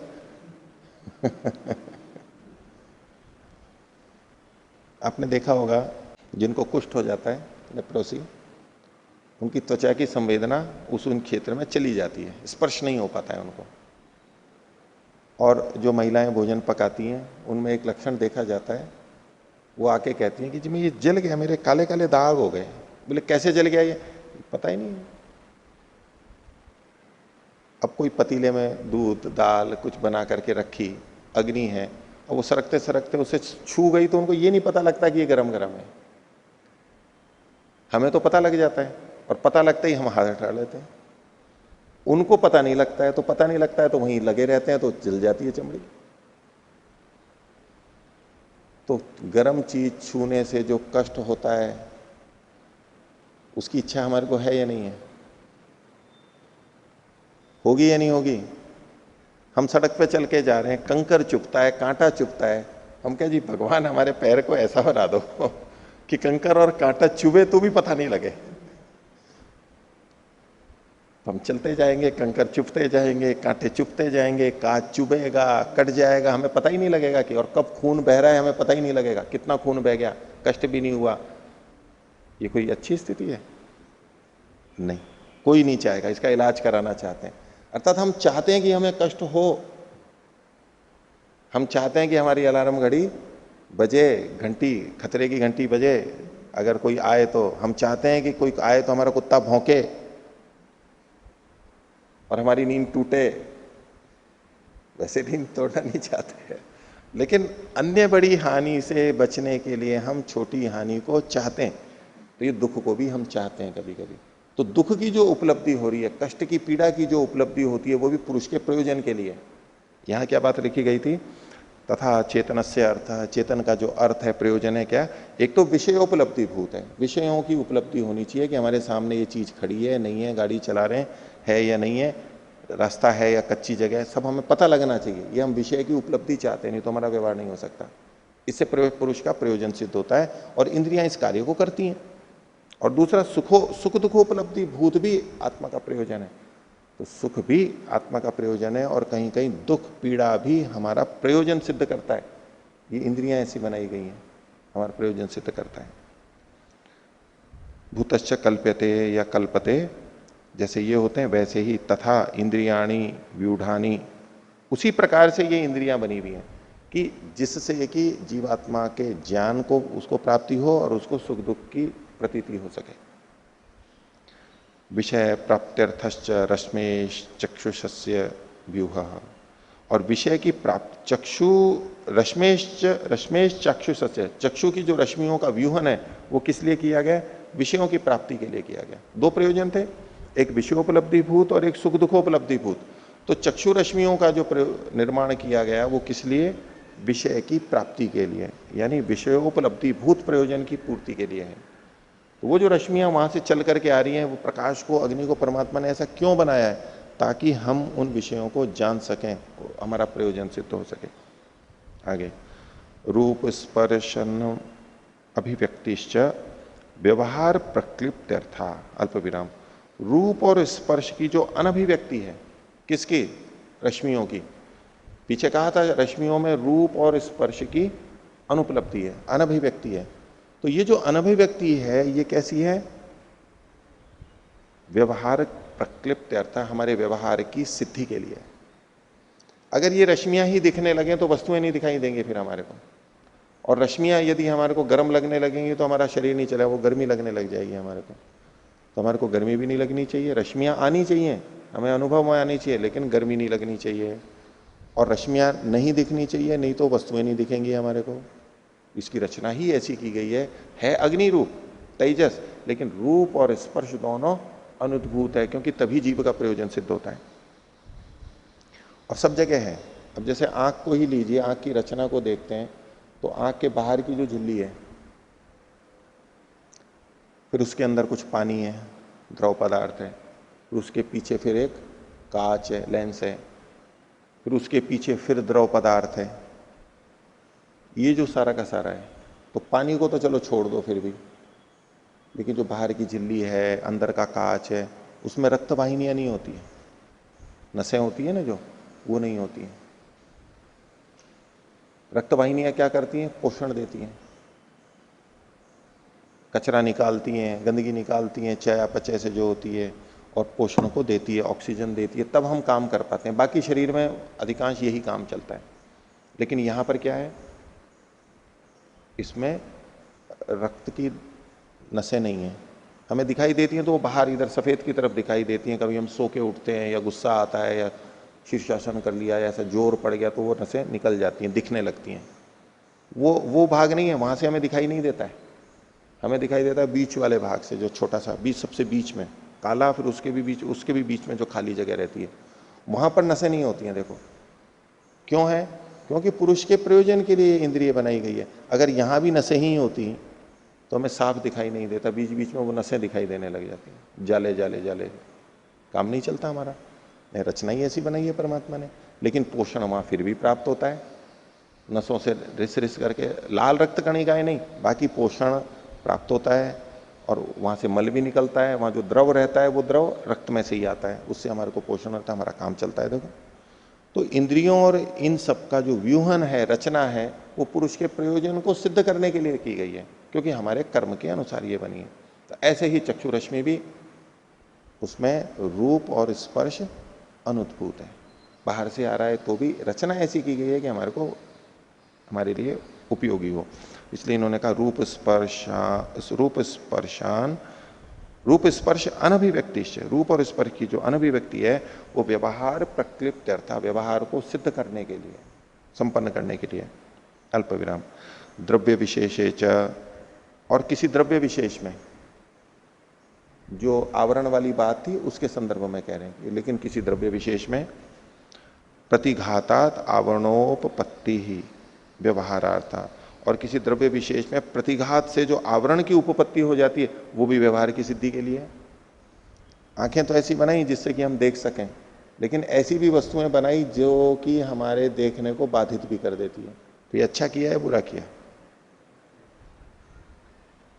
ये भी हमारे हित के लिए किया है कि दीवारें बनाई है तो उपयोग, ताकि वहां से उधर हम नहीं देख सकें।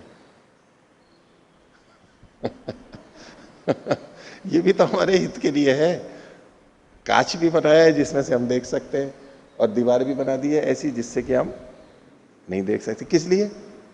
पुरुष के प्रयोजन के लिए। हमारे को ये भी चाहिए, हमारे को वो भी चाहिए। परमात्मा परमात्मा की रचना ही ऐसी है। तो इसलिए देखिए, द्रव्य विशेष किसी द्रव्य विशेष में, सब में नहीं, प्रतिघातात, इन रश्मियों के प्रतिघात से आवरणोपपत्ति, आवरण की उपलब्धि होती है। किस लिए? व्यवहारार्थ, व्यवहार के लिए। अब इसको सामूहिक रूप से कह रहे हैं, सर्वद्रव्याणाम विश्व रूपो व्यूह इंद्रियवत कर्मकारिता पुरुषार्थ तंत्र। तो यहां पर चक्षु, चक्षु रश्मि और दीवार, ये तो अलग बात हो गई। इसके अलावा सबके लिए कह रहे हैं, सर्वद्रव्याणाम, जितने भी द्रव्य हैं उन सबका, संसार में जितनी भी चीजें बनी हुई उन सब पे ये व्यापक सिद्धांत लगा रहे हैं। सर्वद्रव्याणाम विश्व रूप, उनका जितना भी रूप है, विविध रूपों में वो होती हैं। जल है, तरल भी होता है तो ठंडा, बर्फ भी जम जाता है तो भाप भी बन जाता है। जितने भी द्रव्य हैं और उनके जितने भी रूप हैं, जो जो बन सकते हैं, यौगिक बन सकते हैं, रासायनिक क्रियाएं होके बन सकती हैं, भौतिक रूप अलग अलग हो सकते हैं, जो भी इनका रूप है। तो सर्वद्रव्याणाम विश्व रूपो व्यूह, जितना भी स्वरूप वाला इनका व्यूहन है वो इंद्रियवत, इंद्रियों के समान कर्मकारिता, कर्म के कारण से हुआ है वो। और वो कर्म के कारण से कैसा है? पुरुषार्थ तंत्र है, पुरुष के प्रयोजन को सिद्ध करने वाला है। ये ईश्वर की, वैज्ञानिकों की दृष्टि में ईश्वर जो पुस्तक है ना, उसमें वैज्ञानिक यही सारा बताते हैं। ये सब कितनी विचित्र रचना है। कोई चीज तरल होती है तो पतली होती है, और ठोस हो जाती है तो कैसी हो जाती है? भारी हो जाती है। ठोस हो जाए तो कैसी जानी चाहिए? नीचे जानी चाहिए। लेकिन कुछ चीजें जो होती हैं वो ठोस हो जाती हैं, जम जाती हैं तो वो हल्की हो जाती हैं, ऊपर आ जाती हैं। जैसे कि बर्फ है, और वो जम जाता है तो कहाँ जाना चाहिए? वैसे तो ठोस होकर के नीचे जाना चाहिए, लेकिन क्या होता है? ऊपर तैरता है। देखो, यही अपने आप में विचित्र है। क्योंकि यदि बर्फ ऊपर से जम जम करके नीचे जाती तो नीचे के जो जीव है ना, उनका तंत्र ही बदल जाता है, वो जी नहीं पाते। तो बर्फ जमती भी है तो ऊपर हो जाती है, अब वो आवरण का काम करती है, नीचे का जीवन जो का तो चलता रहता है। ध्रुव प्रदेशों में भी ऊपर मोटी मोटी बर्फ जमी रहती है, नीचे पानी रहता है, वहां पर वो जीव जीते रहते हैं, अपना उनका काम चलता रहता है। जो भी कुछ है, जहां कुछ विचित्रता भी दिख रही है तो वो प्रयोजन की सिद्धि के लिए, ये बात है, क्योंकि वो हमारे लिए है। परमात्मा ने ऐसी रचना की।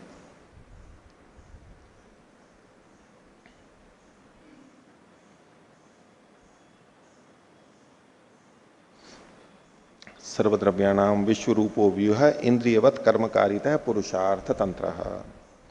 कर्म तु, और फिर ये कर्म क्या है जो कर्म कारित है? तो कर्म क्या है? कर्म तु धर्माधर्म भूतम, अल्प विराम। कर्म का मतलब धर्म अधर्म रूप जो कर्म है, यानी पाप और पुण्य दोनों ही कर्म के अंतर्गत आएंगे। और ये किस लिए है? चेतन से उपभोगार्थम इति, ये चेतन के उपभोग के लिए हैं। ये सारे द्रव्य और ये इंद्रियां चेतन के उपभोग के लिए हैं, उसके काम के लिए हैं, प्रगति के लिए हैं। चाहे भोग के लिए हो चाहे अपर के लिए हो, दोनों के लिए। ये चेतना से उपभोगार्थम, ये है, यही पुरुषार्थ तंत्रता है। ये चेतन के लिए है। चिदवसानो भोगा संख्य में, कि भोग की समाप्ति कहाँ होती है? चेतन पर्यंत होती है। चेतन तक पहुंच गया तो बस वो, उसकी जो यात्रा है वो पूरी हो गई, क्योंकि चेतन के लिए ही भोग होते हैं, और चेतन तक नहीं पहुंचा है तब तक वो उसके लिए उपकारी नहीं हो पाता है। तो इसलिए सूत्रकार ने कहा कर्मकारितश्च इंद्रियाणाम व्यूह पुरुषार्थ तंत्र।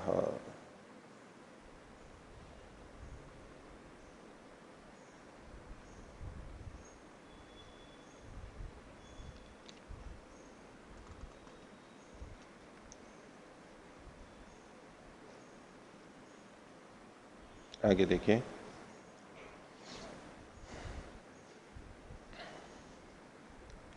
अव्यभिचाराच प्रतिघातो भौतिक धर्म। अब देखिए यहां इन्होंने ये कोष्ठक से शुरू किया है वैसे, और इस सूत्र पे कोई संख्या भी नहीं डाली है। पहले 39वां था, फिर अगले पृष्ठ पर देखिए 40वां आ रहा है, और अगले पृष्ठ सूत्र से ऊपर दूसरी पंक्ति के अंत में कोष्ठक को बंद किया हुआ है। तो कुछ लोग इसको इसका भाग नहीं मानते हैं, यहां का नहीं है, लेकिन फिर भी मिलता है तो इन्होंने दिया हुआ है, हम इसको पढ़ेंगे, देखते हैं। तो इसको कई लोग सूत्र नहीं मानते हैं, कुछ लोग इसको वार्तिक मान करके भी काम चलाते हैं कि वार्तिक है और भाष्य ही चल रहा है, नया सूत्र नहीं है, लेकिन उन्होंने मोटे अक्षरों में दिया है।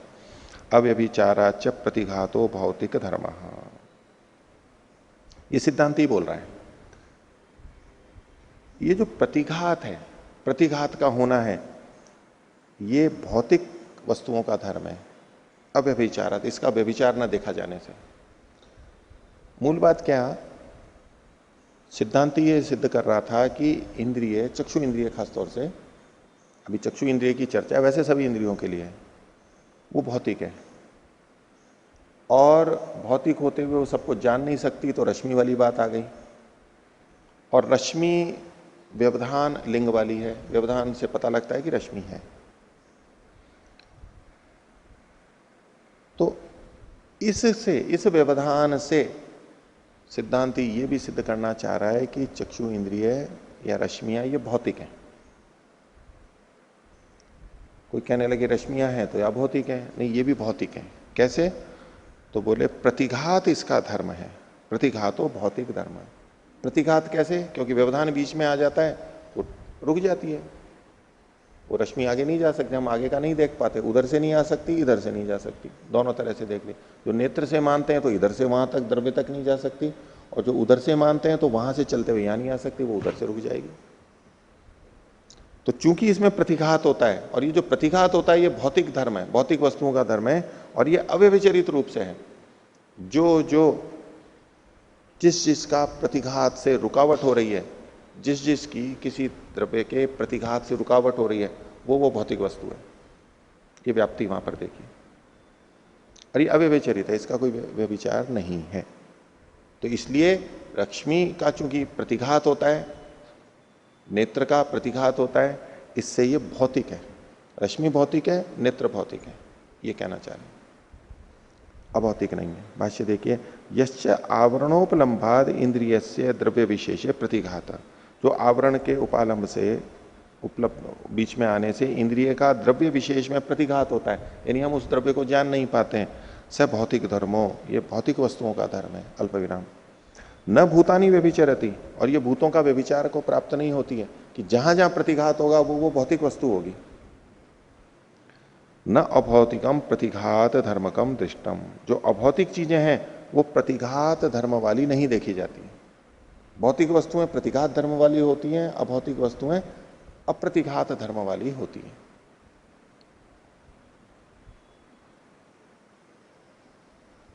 इसको दो ढंग से देख सकते हैं। देखो, एक तो ये आएगा कि जो भौतिक वस्तु होती है वो प्रतिघात धर्म वाली होती है, एक बात। दूसरा क्या है कि जिस जिसका प्रतिघात होता है वो भौतिक होती है, जिस जिसका प्रतिघात होता है वो भौतिक होता है। अन्वय व्यतिरेक से दोनों देखना, जहां जहां धुआं होता है वहां वहां अग्नि होती है, और जहां जहां अग्नि होती है वहां वहां धुआं होता है। जो नित्य होता है, जो उत्पत्ति धर्म वाला होता है वह नष्ट होने वाला होता है, जो नष्ट होने वाला होता है वह उत्पत्ति धर्म वाला भी होता है। ऐसे जब हम देखते हैं दोनों में, यहां भी उस तरह से ध्यान देना। तो इन्होंने क्या कहा, प्रतिघात द्रव्य विशेष प्रतिघात सब भौतिक धर्मो, जो प्रतिघात है वो भौतिक का धर्म है। न भूतानी व्यभिचरति, जहां जहां प्रतिघात होगा वो भूतों का व्यभिचार नहीं करता, यानी वो भौतिक वस्तुओं में ही होगा। तो यह हेतु कैसे बनाया जा रहा है, जहां जहां प्रतिघात है वह भौतिक है।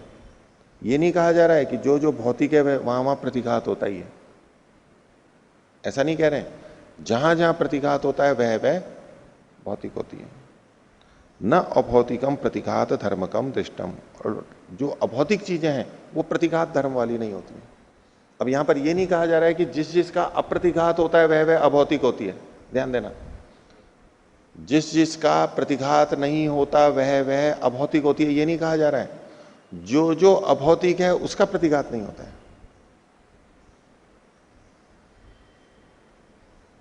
आगे इस पर अब पूर्व पक्षी कह रहा है, पूर्व पक्षी यही आक्षेप कर रहा है, ये व्याप्ति पे ही ध्यान देना। पूर्व पक्षी क्या कहना है, अप्रतिघातस्तु व्यभिचारी, जो अप्रतिघात है वो तो व्यभिचार को प्राप्त हो रहा है।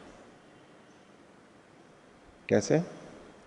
भौतिका भौतिकयो समानत्वादिति, ये भौतिक भौतिकयो, भौतिक है इसको का कर लीजिए, भौतिक अभौतिकयो, भौतिका अभौतिकयो हो, आ की मात्रा, समानत्वादिति। बोले ये जो अप्रतिघात है ये तो भौतिक में भी देखा जाता है और अभौतिक में भी देखा जाता है। पीछे हमारी सामान्य दृष्टि से देखेंगे तो सिद्धांति ने क्या कहा था, प्रतिघात कहां देखा जाता है, भौतिक में देखा जाता है। तो इससे निकल के आएगा कि अप्रतिघात जहां हो वो वस्तु कैसी होगी, अभौतिक होगी। तो पूर्व पक्षी ये कह रहा है कि जहां अप्रतिघात होता है वो भौतिक भी होती है और अभौतिक भी होती है।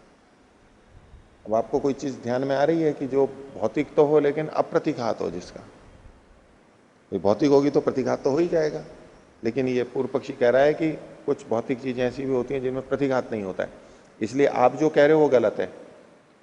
सिद्धांति ने क्या कहा था, जहां प्रतिघात होता है वो भौतिक होती है। पूर्व पक्षी व्यभिचार क्या दिखा रहा है कि भौतिक वस्तुओं में भी अव्यभिचार देखा जाता है, अप्रतिघात देखा जाता है। तो आपने जो कहा, यद्यपि सिद्धांति ने ये नहीं कहा था कि जो भौतिक होती है उसमें प्रतिघात देखा ही जाता है, ये नहीं कहा था सिद्धांति ने। सिद्धांति ने कहा था जहां प्रतिघात होता है वो भौतिक होती है। पूर्व पक्षी किस ढंग से बोल रहा है कि भौतिक वस्तुओं में भी अप्रतिघात देखा जाता है। तो आपने जो व्याप्ति या हेतु दिया वो गलत है, खंडन कर रहा है, खोल रहे हैं इसको। यद्यपि मन्यते प्रतिघातात् भौतिकानि इंद्रियाणि, यद्यपि आप ये मानते हो कि प्रतिघात होने से इंद्रियां भौतिक हैं, तो इससे ये निकल आएगा अप्रतिघातात् अभौतिकानि, यदि इन इंद्रियों का अप्रतिघात हो तो वो अभौतिक माननी चाहिए फिर आपको। अप्रतिघातात् अभौतिकानि इति प्राप्तम, बोले दृष्टश्च अप्रतिघात, और अप्रतिघात भी देखा जाता है। कहां पर, काचाभ्र पटल स्फटिकांतरितो उपलब्धे है, बोले कांच के पीछे की जो चीज होती है वो दिखाई दे जाती है हमारे को। कहां प्रतिघात हुआ, कांच है ना बीच में, अगर इंद्रियां भौतिक होती तो कांच से प्रतिघात हो जाना चाहिए था। अभ्र पटल, अभ्र मतलब अभ्रक, उसका पटल यानी पतला जो होता है उसमें भी कुछ दिखाई देता है। बहुत पतला ले लो, पतले पतली शीट आती है ना, पन्नियां, उसमें से दिखाई देता है। तो अभ्र पटल और स्फटिक मणि होता है, उससे अंतरित, उनसे पीछे की जो चीज है वो भी देखी जाती है। तो आप जो कह रहे थे कि इंद्रियों का प्रतिघात होता है, इससे पता लगता है कि इंद्रियां भौतिक हैं, तो बोले इंद्रियों का तो अप्रतिघात भी होता है। कहाँ रुकी, कांच आदि में कहाँ रुकी इंद्रियां, प्रकाश की चक्षु रश्मि कहाँ रुकी, चाहे वो रश्मि उधर से आ रही हो तो भी नहीं रुकी और इधर से जा रही है तो भी नहीं रुकी, जबकि उसमें से हवा नहीं जा सकती, कांच में से उसमें से पानी नहीं जा सकता उधर, इतना है। लेकिन अप्रतिघात हुआ ना, तो अप्रतिघात है तो फिर ये तो अभौतिक होनी चाहिए, ऐसा पूर्व पक्षी ने कहा। तो सिद्धांत कह रहा है तन्न युक्तम, ये आपका कहना ठीक नहीं है। कस्मात, क्यों, यस्मात भौतिकम अपि न प्रतिहन्यते, क्योंकि भौतिक वस्तु है वो भी सब जगह प्रतिघात को प्राप्त नहीं होता है। इसमें कहो कि यस्मात, क्योंकि भौतिकम अपि न प्रतिहन्यते, ये सर्वत्र का अध्याहार करेंगे, भौतिकम अपि सर्वत्र न प्रतिहन्यते, भौतिक वस्तुएं सब जगह प्रतिघात को प्राप्त नहीं होती है। अब इसमें व्याप्ति को देखना, कि सिद्धांति ये कह रहा है कि मैंने ये थोड़ा ना कहा था कि जो भौतिक वस्तु होती है वो प्रतिघात को प्राप्त होती ही है, मैंने ये नहीं कहा था। मैंने ये कहा था कि जो प्रतिघात, जिस जब प्रतिघात होता है वो भौतिक होती है। तो भौतिक वस्तुएं बिना प्रतिघात वाली भी होती हैं, दोनों हो सकती हैं, लेकिन अगर प्रतिघात है तो वो भौतिक है, ये कहना चाहते हैं। जहां धुआं है वहां अग्नि होगी, ये निश्चित है, लेकिन मैंने ये थोड़ा ना कहा था कि जहां जहां अग्नि है वहां भी धुआं होगा। इसने कहा कि जहां धुआं होता है वहां अग्नि होती है, देखो यहाँ धुआं है अग्नि है, तो खंडन करने में कहा देखो यहाँ अग्नि है लेकिन धुआं ही नहीं है, इसलिए आपने जो कहा वो गलत है। तो मैंने इस तरह की व्याप्ति ही नहीं बताई थी, मैंने तो एक तरफा बताई थी। तो यस्मात् भौतिकम अपि न प्रतिहन्यते, इसी को अपने पक्ष में बोल रहा है सिद्धांति, काचाभ्र पटल स्फटिकांतरित प्रकाशात प्रदीप रश्मि नाम, प्रदीप की जो रश्मियां हैं वो काच, अभ्रपटल और स्फटिक के पीछे भी चली जाती हैं। स्थल्यादिशु पाचकस्य तेजसो अप्रतिघात, और स्थाली आदि होती है, बर्तन होता है, नीचे अग्नि होती है, तो अग्नि वहां से अब उस पर तपाते हैं तो दूध में, पानी में, दाल चावल में, उस सब्जी में, उसमें पहुंच जाती है ना अग्नि। अगर प्रतिघात होता पूरा तो अग्नि वहां पर पहुंच नहीं पाती, उष्णता पहुंच नहीं पाती। जो संसरण गमन होता है ना, जैसे कुछ ऊष्मा के कुचालक होते हैं और चालक होते हैं, ये जो कथन आता है ना, कंडक्टिविटी बोलते हैं, सुपर कंडक्टिविटी, वो बहुत आजकल जो कंप्यूटर में चलते हैं कि ऐसी चीजें हैं जो कि रुकावट नहीं डालती हैं, चलती हैं, कौन किसका प्रतिरोधी जाने जाने वाला होता है। तो बोले कि यहां पर अप्रतिरोध है, अप्रतिघात है, गर्मी तो वहां पर चली जाती है। हाँ, पतीला अग्नि के प्रकाश को तो रोक देगा, अंदर नहीं जाने देगा, उधर नहीं प्रकाश को जाने देगा, लेकिन गर्मी को तो जाने देता है, गर्मी तो चली जाती है। उपपद्यते च अनुपलब्धि कारण भेदात। और तो इसमें सिद्धांति कह रहा है आगे कि कारण के भेद से अनुपलब्धि उपपन्न होती है। अलग अलग कारण होते हैं, कारण के भेद से अनुपलब्धि उपपन्न होती है। कहीं कोई कारण हो जाता है जिससे कि उपलब्धि अनुपपन्न होती है, यानी उपलब्धि हो नहीं पाती है, कोई ना कोई कारण है। उसके लिए बता रहे हैं 40वां सूत्र, माध्यन्दिन उल्का प्रकाश अनुपलब्धिवत तद अनुपलब्धि ही। माध्यम दिन मतलब दिन के, दिन में जो उल्का का प्रकाश हो, उल्काएं गिरती रहती है ना रात को भी दिन में भी, यदि दिन में बिल्कुल सूर्य चमक रहा हो उस समय में जब गिरती हैं तो उसकी अनुपलब्धि होती है, होती तो है लेकिन अनुपलब्धि होती है क्योंकि तीव्र प्रकाश में वो दब जाती हैं। उसके समान अनुपलब्धि, इसकी अनुपलब्धि हो रही है।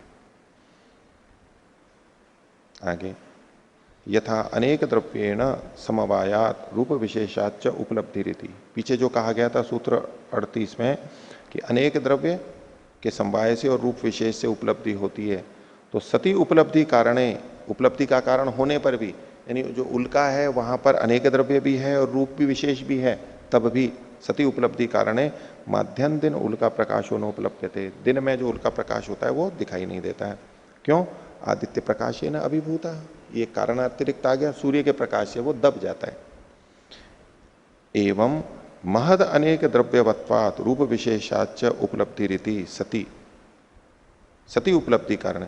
तो महत परिमाण अनेक द्रव्य वाला और रूप विशेष वाला जो उपलब्धि के कारण है, ये तीनों होते हुए भी सती उपलब्धि कारण है। उपलब्धि के कारण होने पर भी चक्षुषो रश्मि नोपलब्धते निमित्तांतरता, चक्षु की रश्मियां उपलब्ध नहीं होती हैं क्योंकि उसमें कोई निमित्त है दूसरा, वो उसके कारण से वो उपलब्ध नहीं होती है।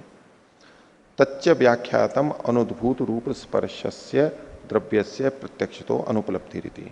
और उसका कारण हमने पीछे बता दिया है कि अनुद्भूत रूप और स्पर्श जब होते हैं तो उस द्रव्य की प्रत्यक्ष उपलब्धि नहीं हो पाती है। यदि उसके रूप और स्पर्श उद्भूत होंगे तो हमें द्रव्य की उपलब्धि होगी, और चूंकि ये प्रकट अनुद्भूत है इसलिए हमें द्रव्य की भी उपलब्धि नहीं होती है, इसलिए चक्षु रश्मि की उपलब्धि नहीं हो रही है, लेकिन है तो सही। और वो व्यवधान लिंग वाली है, व्यवधान से उसका पता लगता है, अनुमेय होता है। आगे, अत्यंत अनुपलब्धिश्च अभाव कारणम। और अगर किसी की उपलब्धि अत्यंत हो, पूरी तरह से, कि अत्यंत जो अनुपलब्धि हो वो उसके अभाव का कारण हो सकती है। अल्प विराम। लेकिन यहां तो अनुमान से हमारे को पता लग रहा है अत्यंत अनुपलब्धि नहीं है।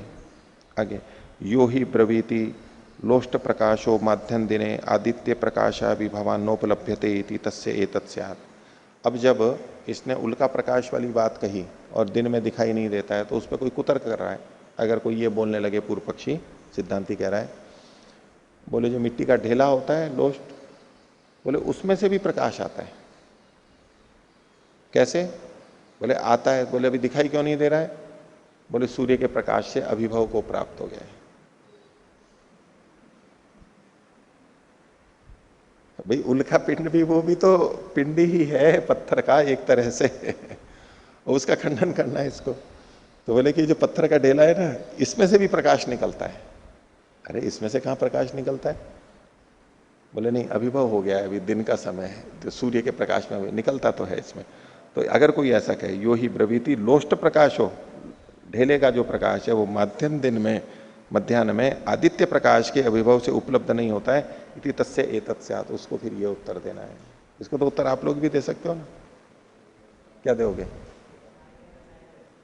तो देखो सूत्रकार कह रहे हैं आपकी भी बुद्धि सूत्रकार जैसी चलने लग रही है ना। तो कहते हैं न रात्रौ अपि अनुपलब्धे है। बोले नहीं, आपकी बात ठीक नहीं है, क्योंकि ढेले का प्रकाश तो रात्रि में भी दिखाई नहीं देता है। अगर उसमें प्रकाश होता और सूर्य के प्रकाश से वो अभिभव हो गया होता, तो जब सूर्य का प्रकाश नहीं है तो दिखाई देना चाहिए। ये तो युक्ति तर्क है ही। जैसे कि उल्का का प्रकाश दिखने लगता है, लेकिन नहीं, ढेले का तो प्रकाश रात्रि में भी दिखाई नहीं देता है। तो ना रात्रौ अपि अनुपलब्धे है, अपि अनुमान तो अनुपलब्धे रीति, अपि अनुमान तो अनुपलब्धे, अनुमान से कह भी रहे हैं कि यह अनुपलब्धि होती है तो भी एवं अत्यंत अनुपलब्धे लोष्ट प्रकाशो नास्ति, लेकिन लोष्ट के प्रकाश की तो अत्यंत अनुपलब्धि है, यानी रात्रि में भी नहीं दिखता है, दिन में भी नहीं और रात्रि में भी नहीं, इसलिए वो तो नहीं है। न तो एवं चक्षुषो रश्मि रीति, लेकिन चक्षुष रश्मि ऐसी नहीं। अगर दिन में भी नहीं दिखे, रात में भी नहीं दिखे तो मान सकते हैं, लेकिन चक्षु रश्मि ऐसी नहीं है।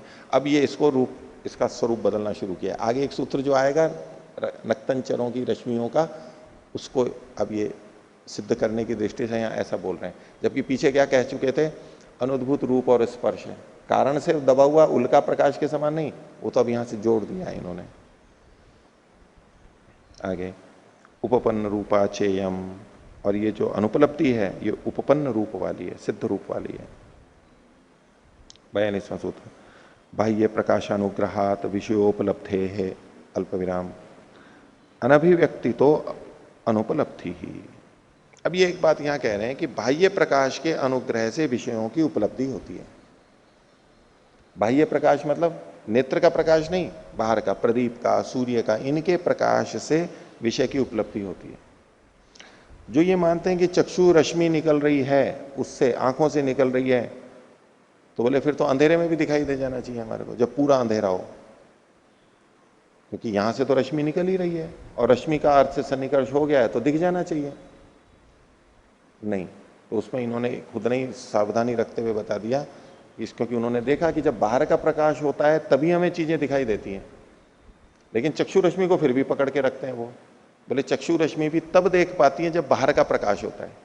अब जिसके होने पे हो, जिसके न होने पे ना हो, तो उसमें क्या होगा, बाहर का प्रकाश होने पर दिखाई देता है, बाहर का प्रकाश न होने पर दिखाई नहीं देता है। तो वास्तव में तो उससे दिखाई देता है। अभी चक्षु रश्मि को जो लोग मानते हैं वो अतिरिक्त जोड़ लेते हैं।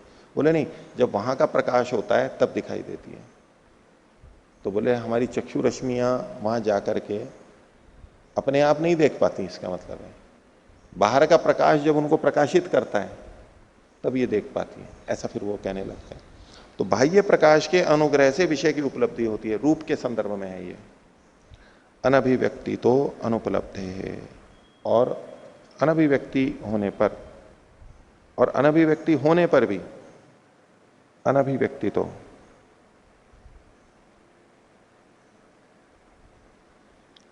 और अनभिव्यक्ति होने पर उसकी अनुपलब्धि होती है, यानी चक्षु में जो रूप आदि हैं उसकी अनुपलब्धि, रूप गुण की अनभिव्यक्ति होने पर भी, पर उसकी अनुपलब्धि होती है, हमें पता नहीं लगता है चक्षु रश्मियों का। भाष्य, बाह्येन प्रकाशेन अनुगृहीतम चक्षु विषय ग्राहकम, बाह्य प्रकाश से अनुग्रहित जो चक्षु होती है वो विषय की ग्राहक होती है। कौन विषय की ग्राहक होती है? विषय का ग्रहण करने वाली कौन होती है? चक्षु। चक्षुर विषय ग्राहकम, चक्षु विषय को कब ग्रहण कर पाती है? जब बाह्य प्रकाश से वो अनुग्रहित होती है। तद अभावे अनुपलब्धि, बाह्य प्रकाश के अभाव में अनुपलब्धि होती है। सतीच प्रकाशानुग्रहे, और प्रकाश का अनुग्रह होने पर भी, प्रकाश हो तो भी, शीत स्पर्शोपलब्धौ च सत्याम, और वहां पर शीत स्पर्श की उपलब्धि होने पर भी, तदाश्रय से द्रव्य से चक्षुषा अग्रहणम, उसका आश्रय जो द्रव्य है उसकी चक्षु, उसका चक्षु से अग्रहण होता है। इसको वायु के अंदर देखिए, वायु के अंदर देखिए कि वायु है अभी और प्रकाश भी है, दिन का समय है, तो प्रकाश का तो अनुग्रह हो रहा है, लेकिन उपलब्धि हमें शीत स्पर्श की हो रही है। हवा ठंडी है, उष्णता नहीं पता लग रही है, हवा ठंडी है। शीत स्पर्शोपलब्धौ च सत्याम तदाश्रय से द्रव्य से, तो उसका आश्रय जो द्रव्य है उसकी, किसकी? जल की। चक्षुषा अग्रहणम, चक्षु से उसका अग्रहण होता है। पहली बात तो ये थी कि बाह्य प्रकाश की उपस्थिति में हमें वस्तुएं दिखाई देती हैं,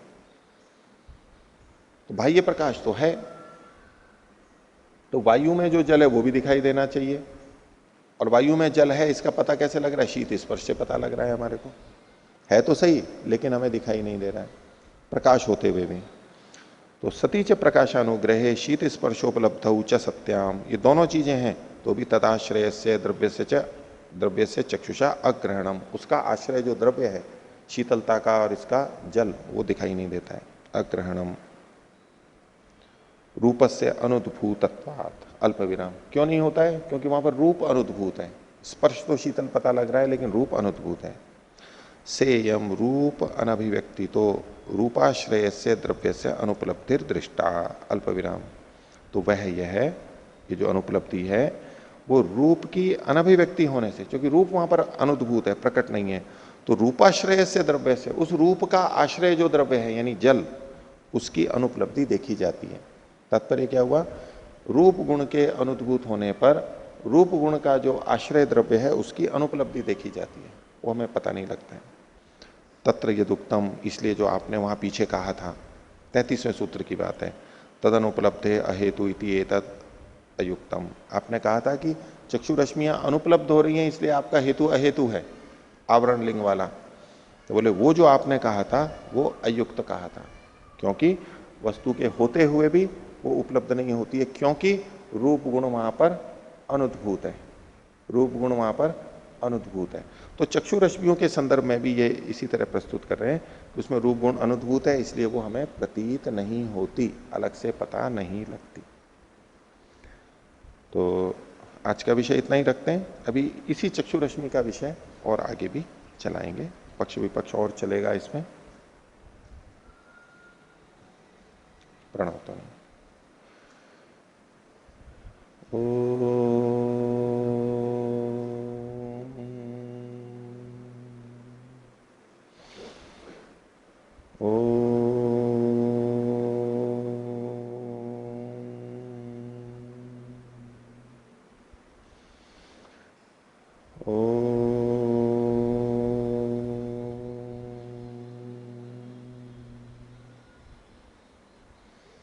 सभी को सादर अभिवादन। ओम